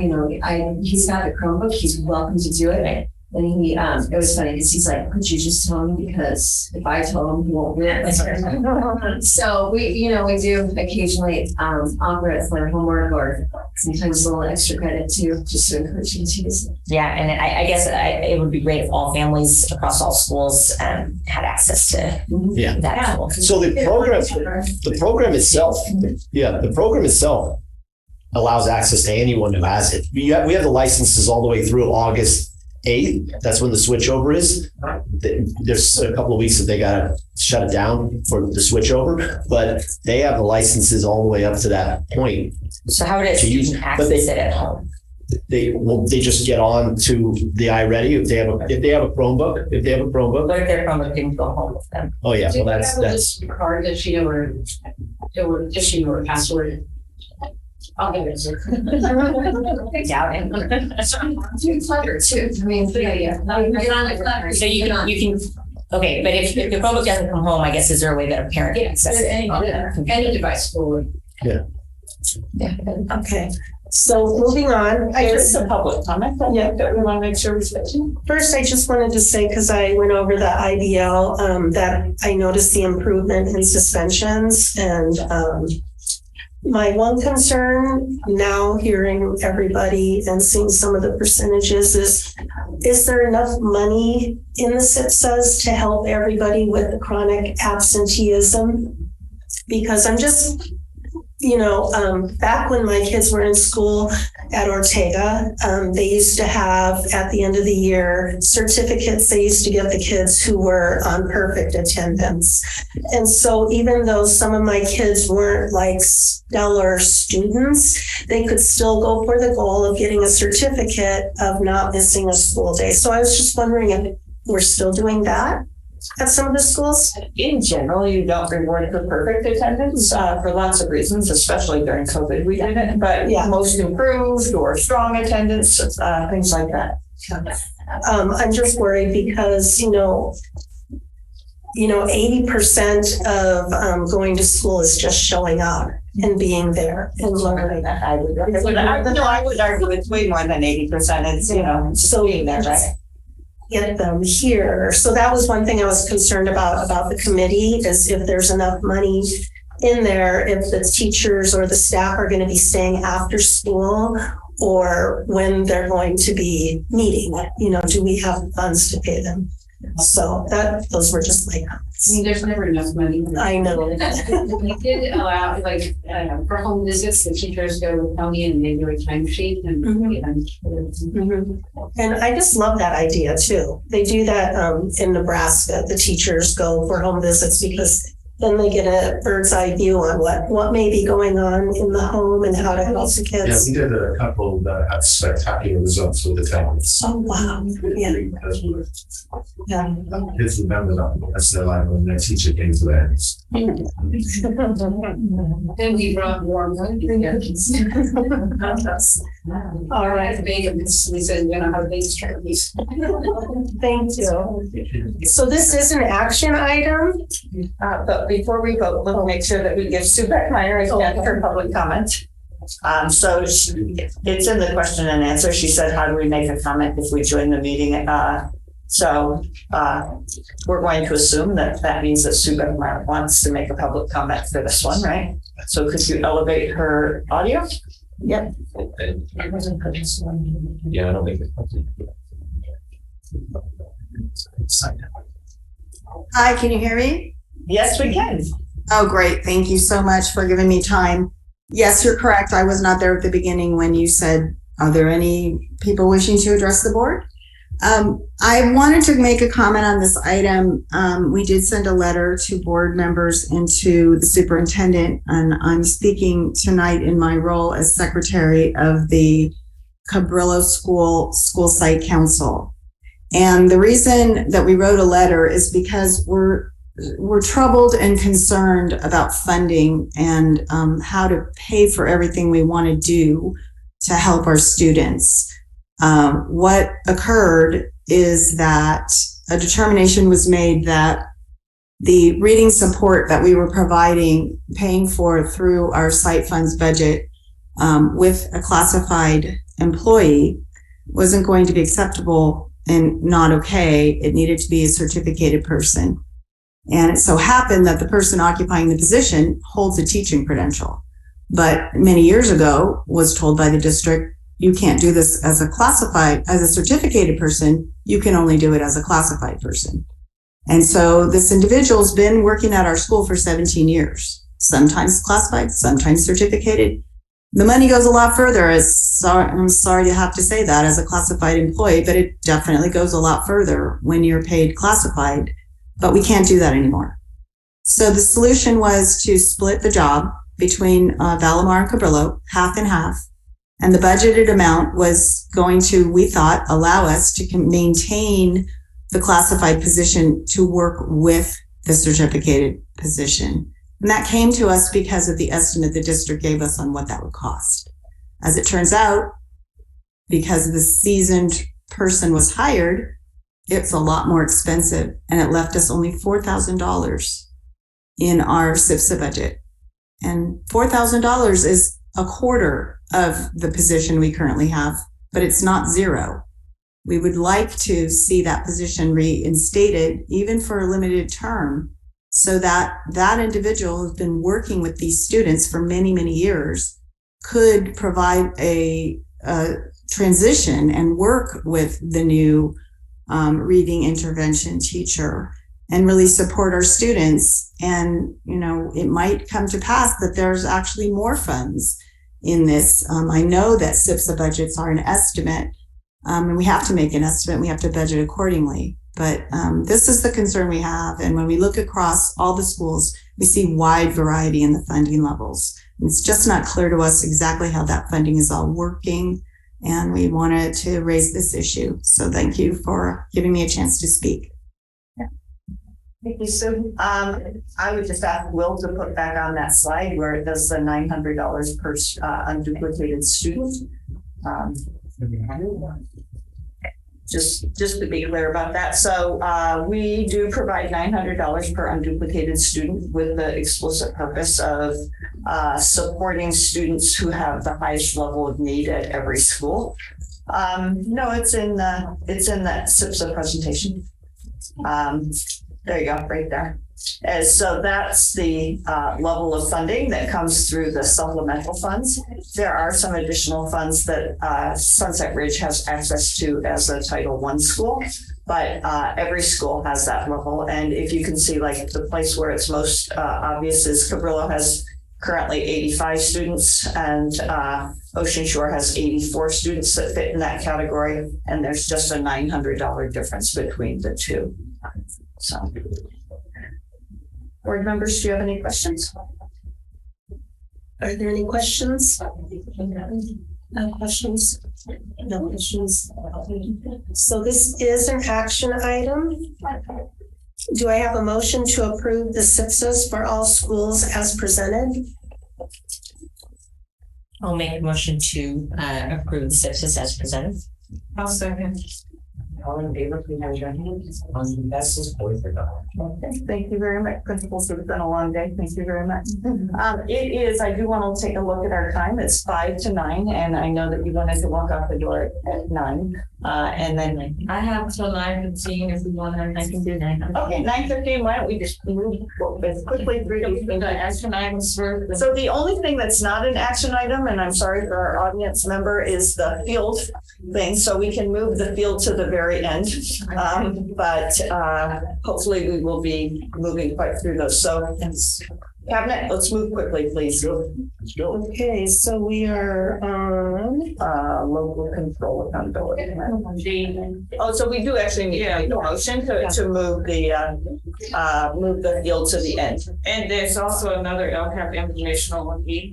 Okay. Yeah. Okay. Yep. Well, we want to get them both in, but why don't we do the LCAP local indicators and we'll do the field at the very end. Those are both informational, and then we'll move through all the other items. Facilities use determination process. Yeah, got that one. And E is LCAP local indicators. Okay, all in motion. So that was a motion from Ty. The informational items to the end. Yeah. Second. All in favor? Will. All right, so what you have in front of you, this is the local control accountability plan. Is recommended that the board adopt the local control accountability plan as presented. Just a little background: on May 31st of this year, 2023, the board had held a public hearing to solicit recommendations and comments of the public on specific actions and expenditures proposed within the local control accountability plan. No comments or recommendations were brought forward at that time. So the LCAP as it was presented then is as it's presented now. And then, yeah. So is there any questions? Or? no. Okay, so this is another action item. So do I have a motion to approve the 2023-24 LCAP as presented? I'll make a motion to approve. Second? I'll second. All in favor, please raise your hands. Motion passes 4-0. Get to the end. Next is F. Adoption of the 2023-24 budget. Just Thank you. So as Will mentioned, the LCAP and the budget were both reviewed on May 31st in a public hearing. The budget is a preliminary budget based on the information we have available at the time. That's the governor's May revision. As information comes in and as our staffing and enrollment numbers are finalized, we will adjust the budget. But tonight, this is the best information we have, and the full presentation and the full budget package that was presented on May 31st is included in tonight's packet as well. Are there any questions?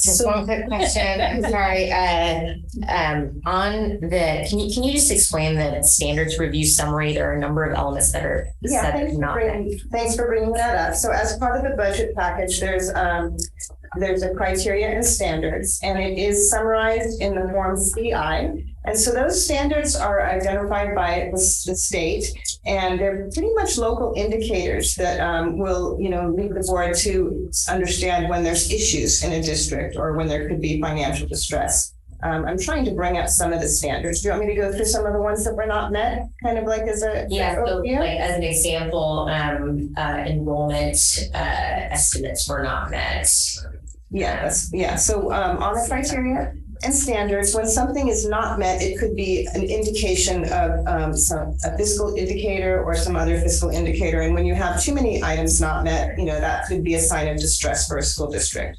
So the enrollment has not been overestimated by more than the standard for the prior year or 2 or more of the previous fiscal year. So that standard is not met, and I'd have to dig through the criterion standards. But it's basically, we lost 300 students from 2018 to 2019, and we didn't recover those students. And so the enrollment has been declining for more than 2 or more of the 3 fiscal years. So would you say that a lot of the not met has to do with the uncertainty created by COVID? Yeah, I think if we go through like revenues, because the not met means our projections didn't meet the actual, so for multiple years. So would you say that that's for the most part, like LCFF, that's true. Other revenues is not met because of those fluctuations and all of the COVID funds coming in and out, federal funds. There are some areas that are not strictly because of enrollment.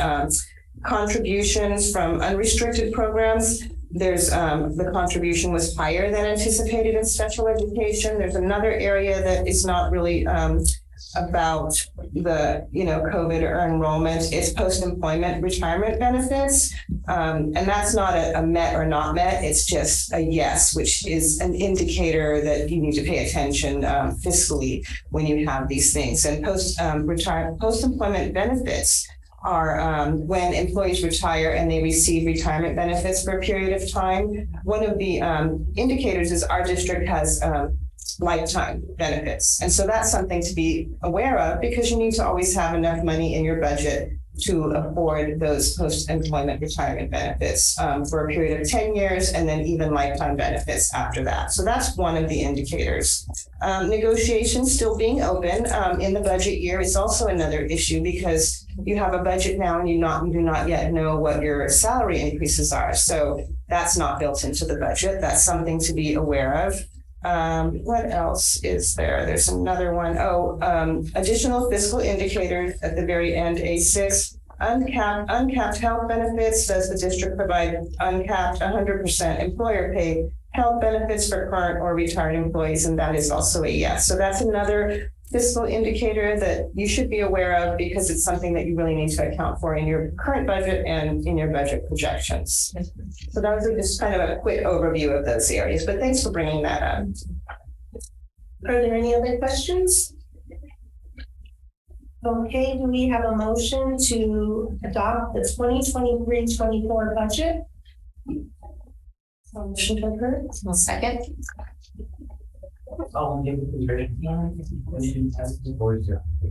Minutes left. Here we go. Let's see, are we skipping over facilities? Yes. So we're on Great. H. Yes. Resolution 2023-0614B regarding authorized signatures. And this is operations. Josie. Thank you. This is really a pro forma item that we do every year as staff changes.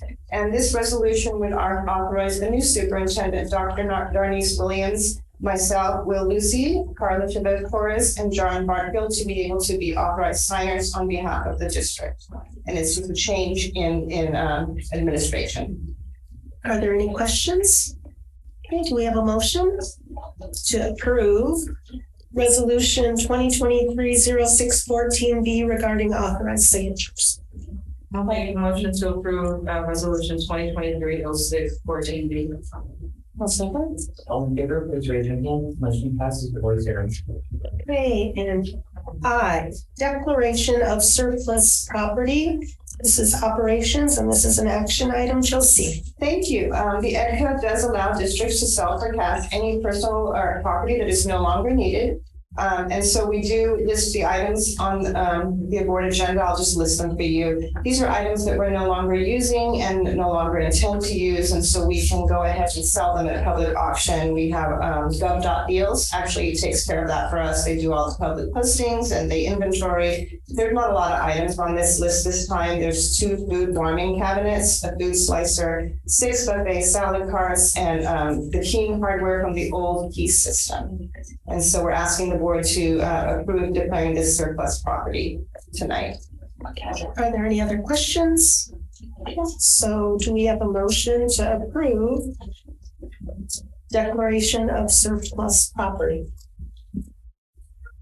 I'll make a motion to approve the declaration of surplus property. I'll second. All in favor, please raise your hand. Motion passes 4-0. Okay, and we are on J, the possible cancellation of July 12th, 2023 regular board meeting. This is governance and a discussion and action item. Heather? For many years, we did not typically have a July meeting, so we would cancel it at this time. We had a few during the pandemic, but I don't see a need for this. And the interest for Dr. Williams is to hold a board governance session on July 7th. So I would recommend that you cancel this meeting. Do we have a motion to approve the Just before we do that, July 7th, I may not be able to make it. That's my daughter's birthday. Oh my gosh. Yeah, I just saw the pop up on the calendar and I was like, I don't think I said I could go to that. So I may not be able to do the whole thing. Maybe I can. So I'm fairly certain that she wouldn't want to hold it on a day that you're not able to be there. So so we will need to I'm talking to her tomorrow. So Okay. all right. So do we have a motion for the possible cancellation of July 12th regular board meeting? I'll make the motion for the possible cancellation of July 12th. I'll second. Oh, I'm sorry. It's for the cancel. Just to cancel. Make a motion to cancel. Okay, so I'm sorry.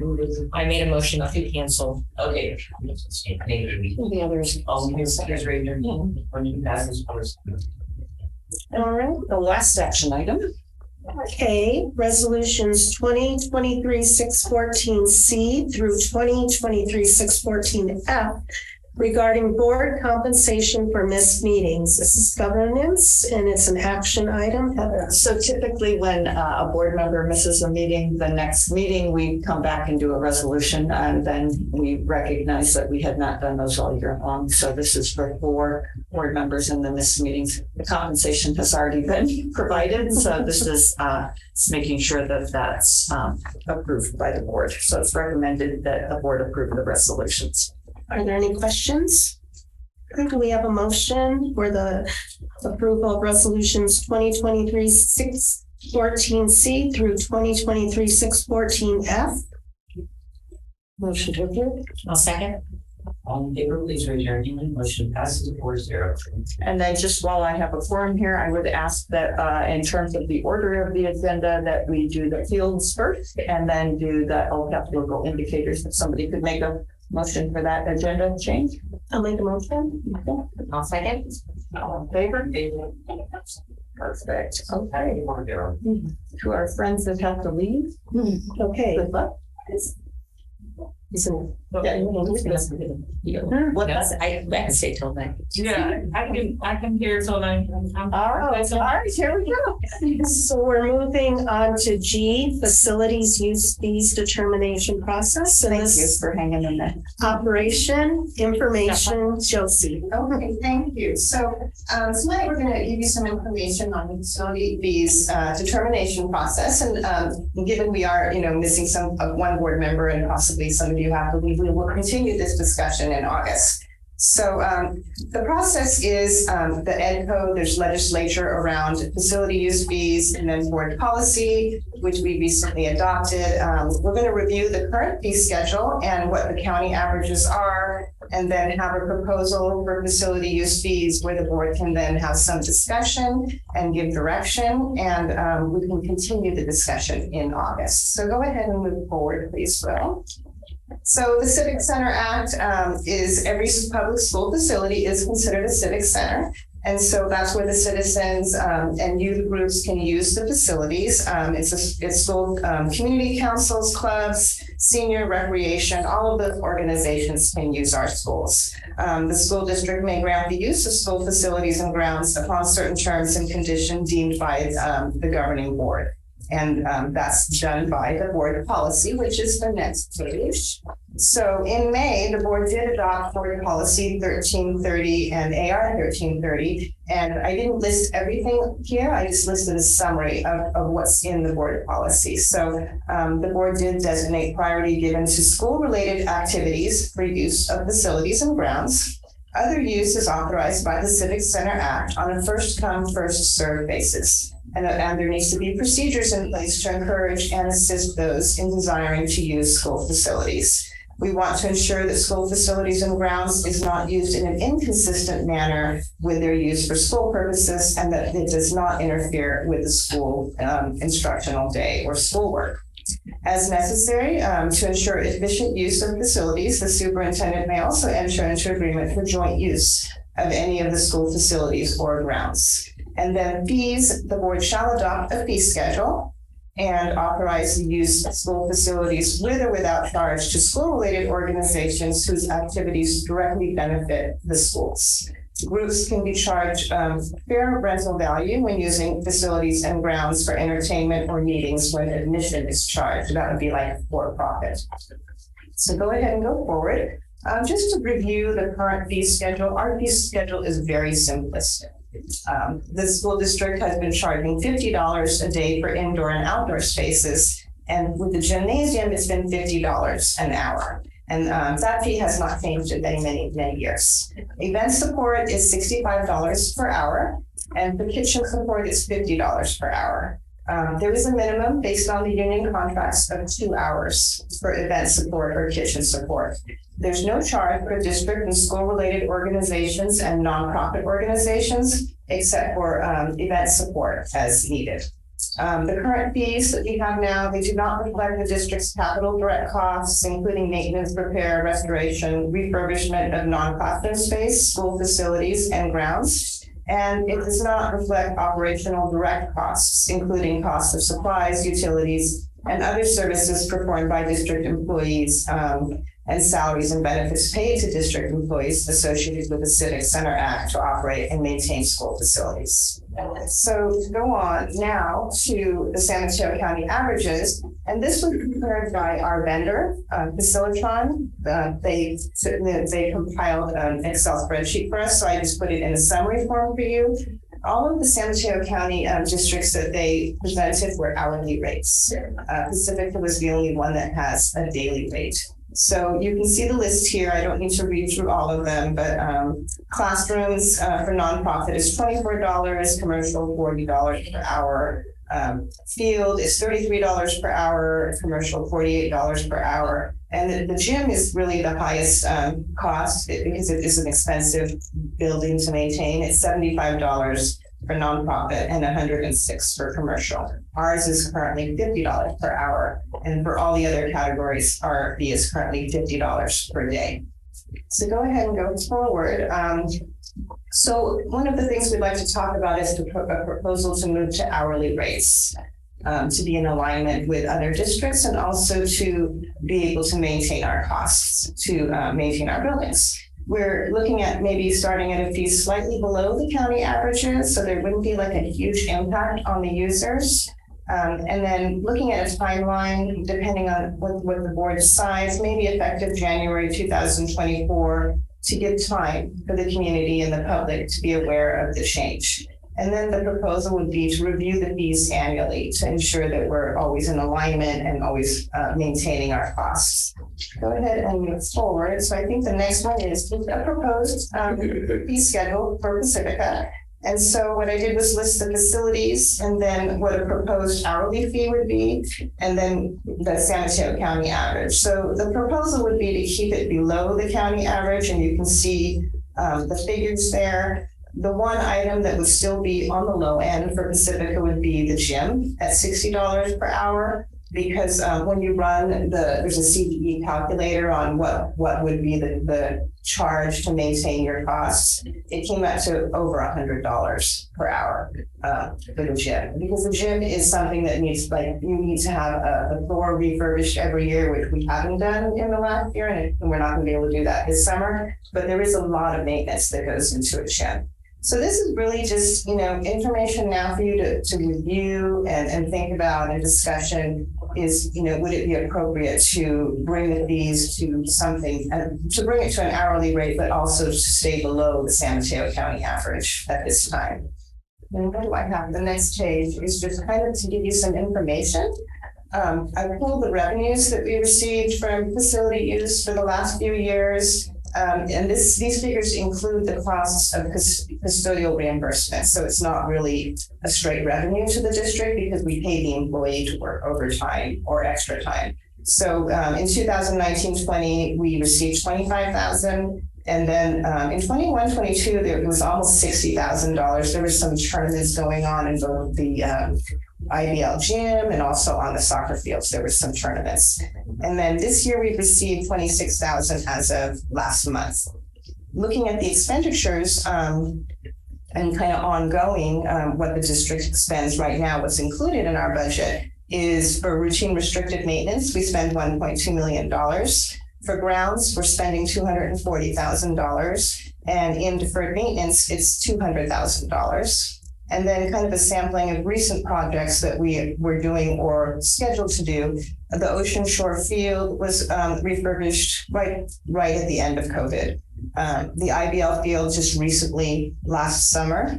And the IBL backstop, there was a bid that was approved on the consent agenda tonight, and that's $50,000. That does not include the infield repair because with the backstop, you still need to do the infield. So the $50,000 is just for the backstop. And then the gym, we really need to spend about $10,000 annually to maintain the floor, the basketball switches, and all of the electrical things in the gym. So that's a sampling of the projects and give you an idea of how much revenue we've been taking in and then how much we've been spending. So really, it's just up for discussion now. Initially, we were thinking if we could bring it back in August, if the board desires to, and then, look at an implementation schedule. So right now it's up for your discussion and consideration and welcome any feedback that you have in this area.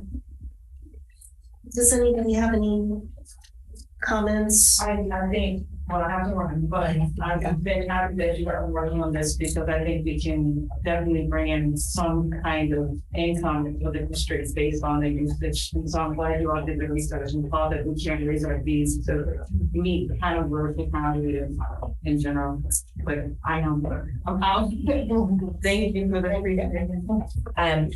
Are there any districts in the county that are doing a per diem kind of rate? Or is it not so? All of them are on an hourly basis, except for us. And he gave me a spreadsheet of I can't say that all 23 school districts were on there, but there was probably a good amount of them, and they were all hourly. And just to kind of understand it, I assume they've been hourly for a while, and so just why have we not moved to hourly in the past? We have not reviewed our fees in the past. We just approved our updated board policy, and we also haven't had such issues with maintenance. The last few years, our fields have not been maintained, and looking at it as we haven't had the resources to properly maintain them, we've been putting money in this past year into the fields, but it's something we have not looked at. I would agree with her that I think we weren't going to increase the fees while we were barely able to mow them and the gophers off. That's fair. Okay, are there any other questions?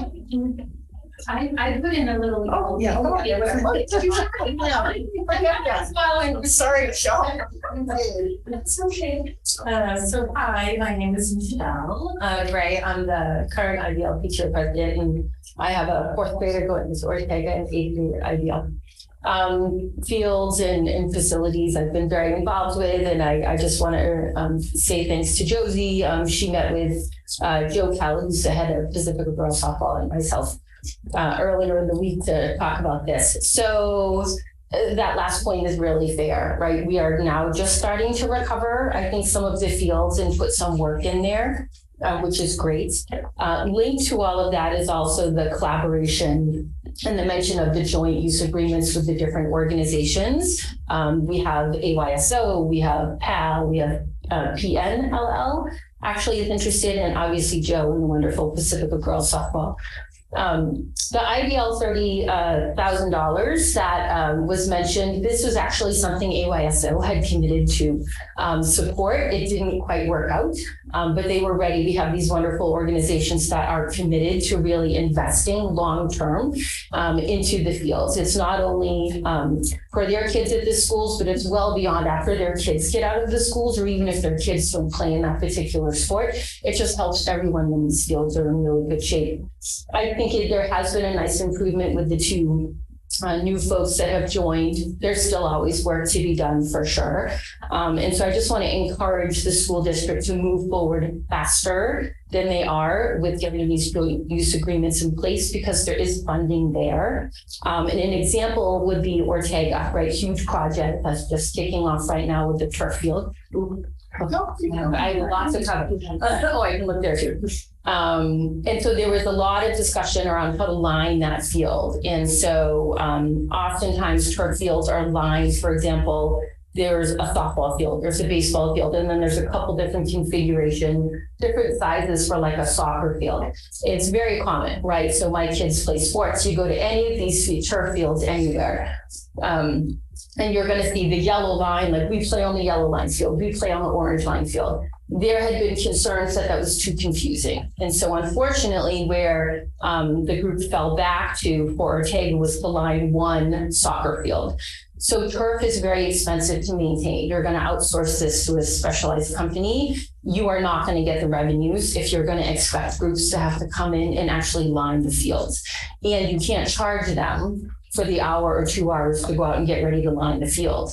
Lining a turf field is tricky because you don't have sprinklers like you would a grass field to sort of wear off some of that paint, or it doesn't grow up and get mowed over. So when you line a turf field with one of these temporary paints, it's really problematic for anyone else down the road. So a couple of organizations have agreed to come forward and put money into providing some support to line some additional fields where you'll get that revenue. Because we haven't seen a budget on what it's going to take to maintain the Ortega field yet, and it's going to be a lot. Real quick, in my 15 seconds over to IBL, I am a little concerned, and Joe Kell, who's definitely much more of an expert in the work scope for that backstop. If you read it, there's new fencing coming in, but the posts are not going to be replaced.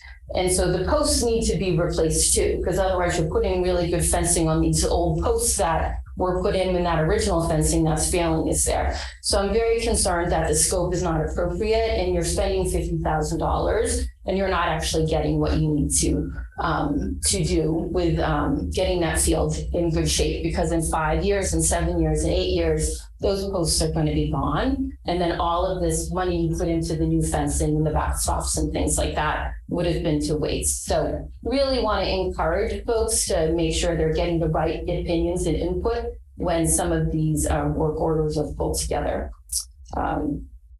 I'm clearly out of time, but anyway, I just wanted to put that out there. I'll come back up and talk in August. Again, thanks for meeting. It's always good to have that dialogue. How often do you meet with your people? I can't say they're my people, but there's a lot of really wonderful people, and we chat. Tim Berry for PAL. We have Jim Allen here from AYSO, and we have Joe Kell from Pacifica Girls Softball. We chat from time to time to support and encourage each other. And, I think open communication is the best way to be successful here. And Josie has been wonderful coming forward. We just need things to move a little faster. I think almost every group I mentioned has a new joint use agreement or needs a new joint use agreement. And some are trying to prepare to get that done, but then we're going to be overwhelmed with the start of the school year. And we need to start planning a little bit ahead of time, because we have to get things in place at the beginning of the year for fall sports, right? And so here we are in June and we don't have those agreements in place for these organizations. Being down at field in Ortega really puts strains on all the other fields. So there needed to be a little bit more planning. There's never enough time. I understand there's millions of things to do. But I think having that transparency is going to be really important. The group I just talked about all works together behind the scenes to say, okay, well, if you can't use that field, I'll try to use that field for me, so that we make sure all the sports teams can fit together nicely and all the kids get to play when they need to play. So I have to give kudos to them for talking with each other a lot and really trying to make all of the different groups fit together and all of the kids have the right space and time on the field that they need for their sport. I just want to make a comment is that for the past year, you have been spending a lot of time coming to our meetings and meeting with the different organizations. And I just want to throw it out there that I would be in support of one of the board members going to your meetings so that we're more up to date on what's going on. Because just for me, I can only speak for myself, when you come, there's a lot of information. There is a lot of information. And there's a lot of money involved too. Yeah. And so I would be in support of that. Okay. I love that idea. Was better, but maybe I can bring that up at the next meeting in August. Please reach out, and we'd love to. This informal group that we have, wherever we can provide information and education around the goals, kind of the gaps where we think these groups can step forward, and they have $25,000 to do this, they have $30,000. That really adds up. And I know 3 different groups that are stepping forward with $25,000 for the school district. And so these are groups I think, Josie, you and the team already work well with. So it's not like they're unknown groups or unknown entities. It's kind of the same cast of characters. So they're good for it, and then they can do a good job. But I love that. Please reach out. That's okay. All right. Thank you. Thank you. Thanks for hanging in there. Thanks for letting me handle it. All right. We have one more. One more informational item. Good job, you guys. We already did facilities.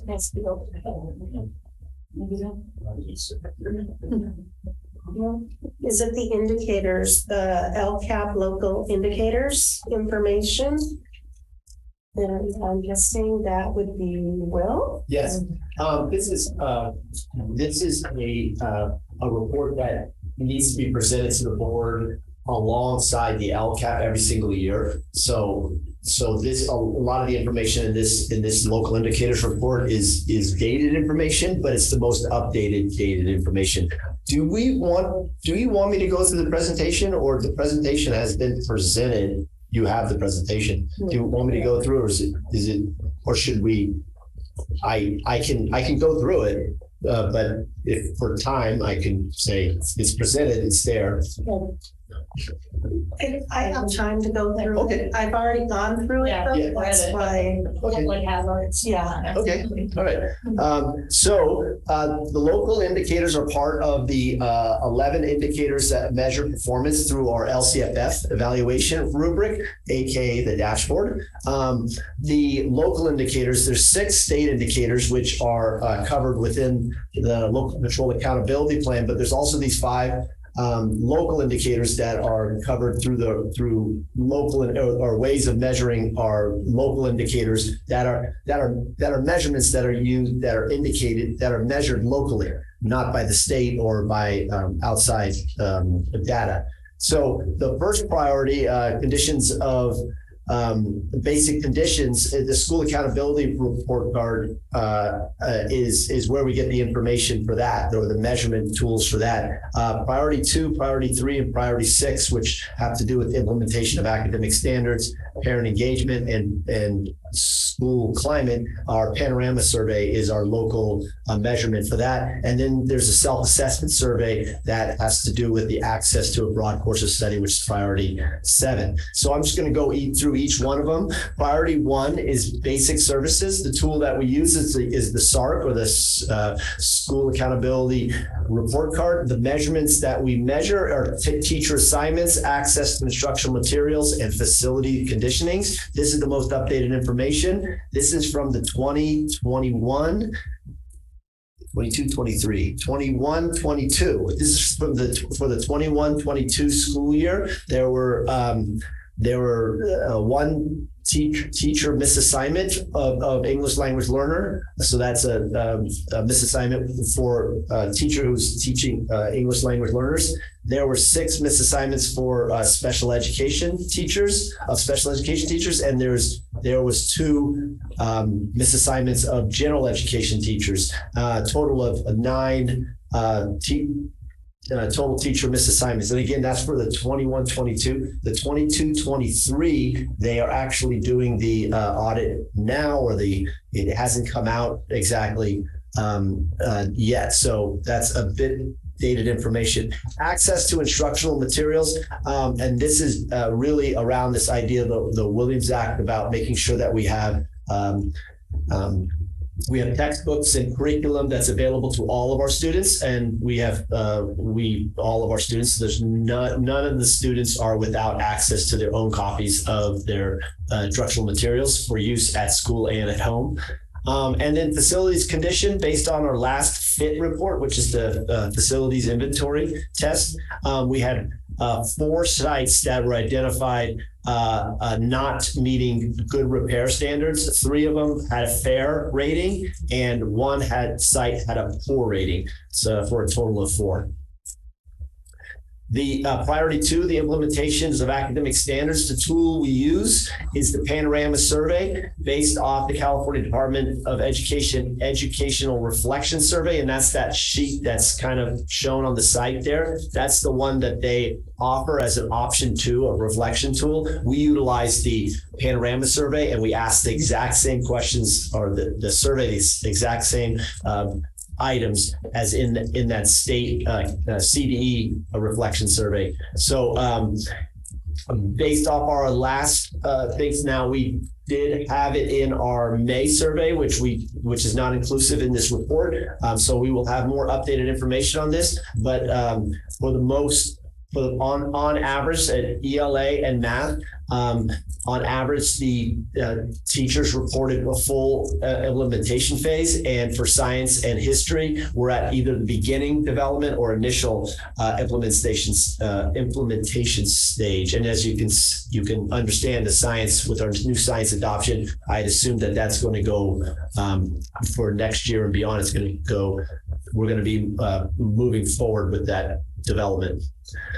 And then priority 3, parent and family engagement. Again, the tool we use is the parent survey through Panorama. And this is the determined progress of parent and family engagement. So the parent perceptions of barriers, I put that in red. I highlighted that in red is because the questions that were around this were around the barriers for parent engagement with schools. And in May of 2023, 81% responded to questions around the effect of barriers in a positive manner. So they were saying that that the barriers weren't affecting their ability to engage. And then that's compared to in September of 2022, where 80% of the responses were favorable. Perceptions of this degree of family engagement within schools, it's very low percentage.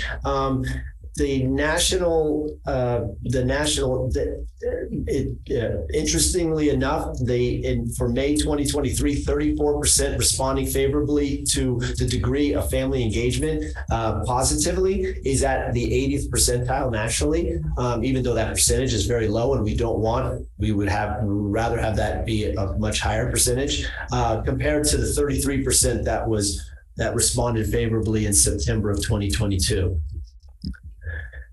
School climate. This involved, again, it was through the Panorama surveys, but this was the tool that was used was the student climate survey. So it was the student climate survey. And I did this the data here is over 3 surveys, the spring of 2022, the fall of 2022, and the spring of 2023. So kind of consecutive surveys.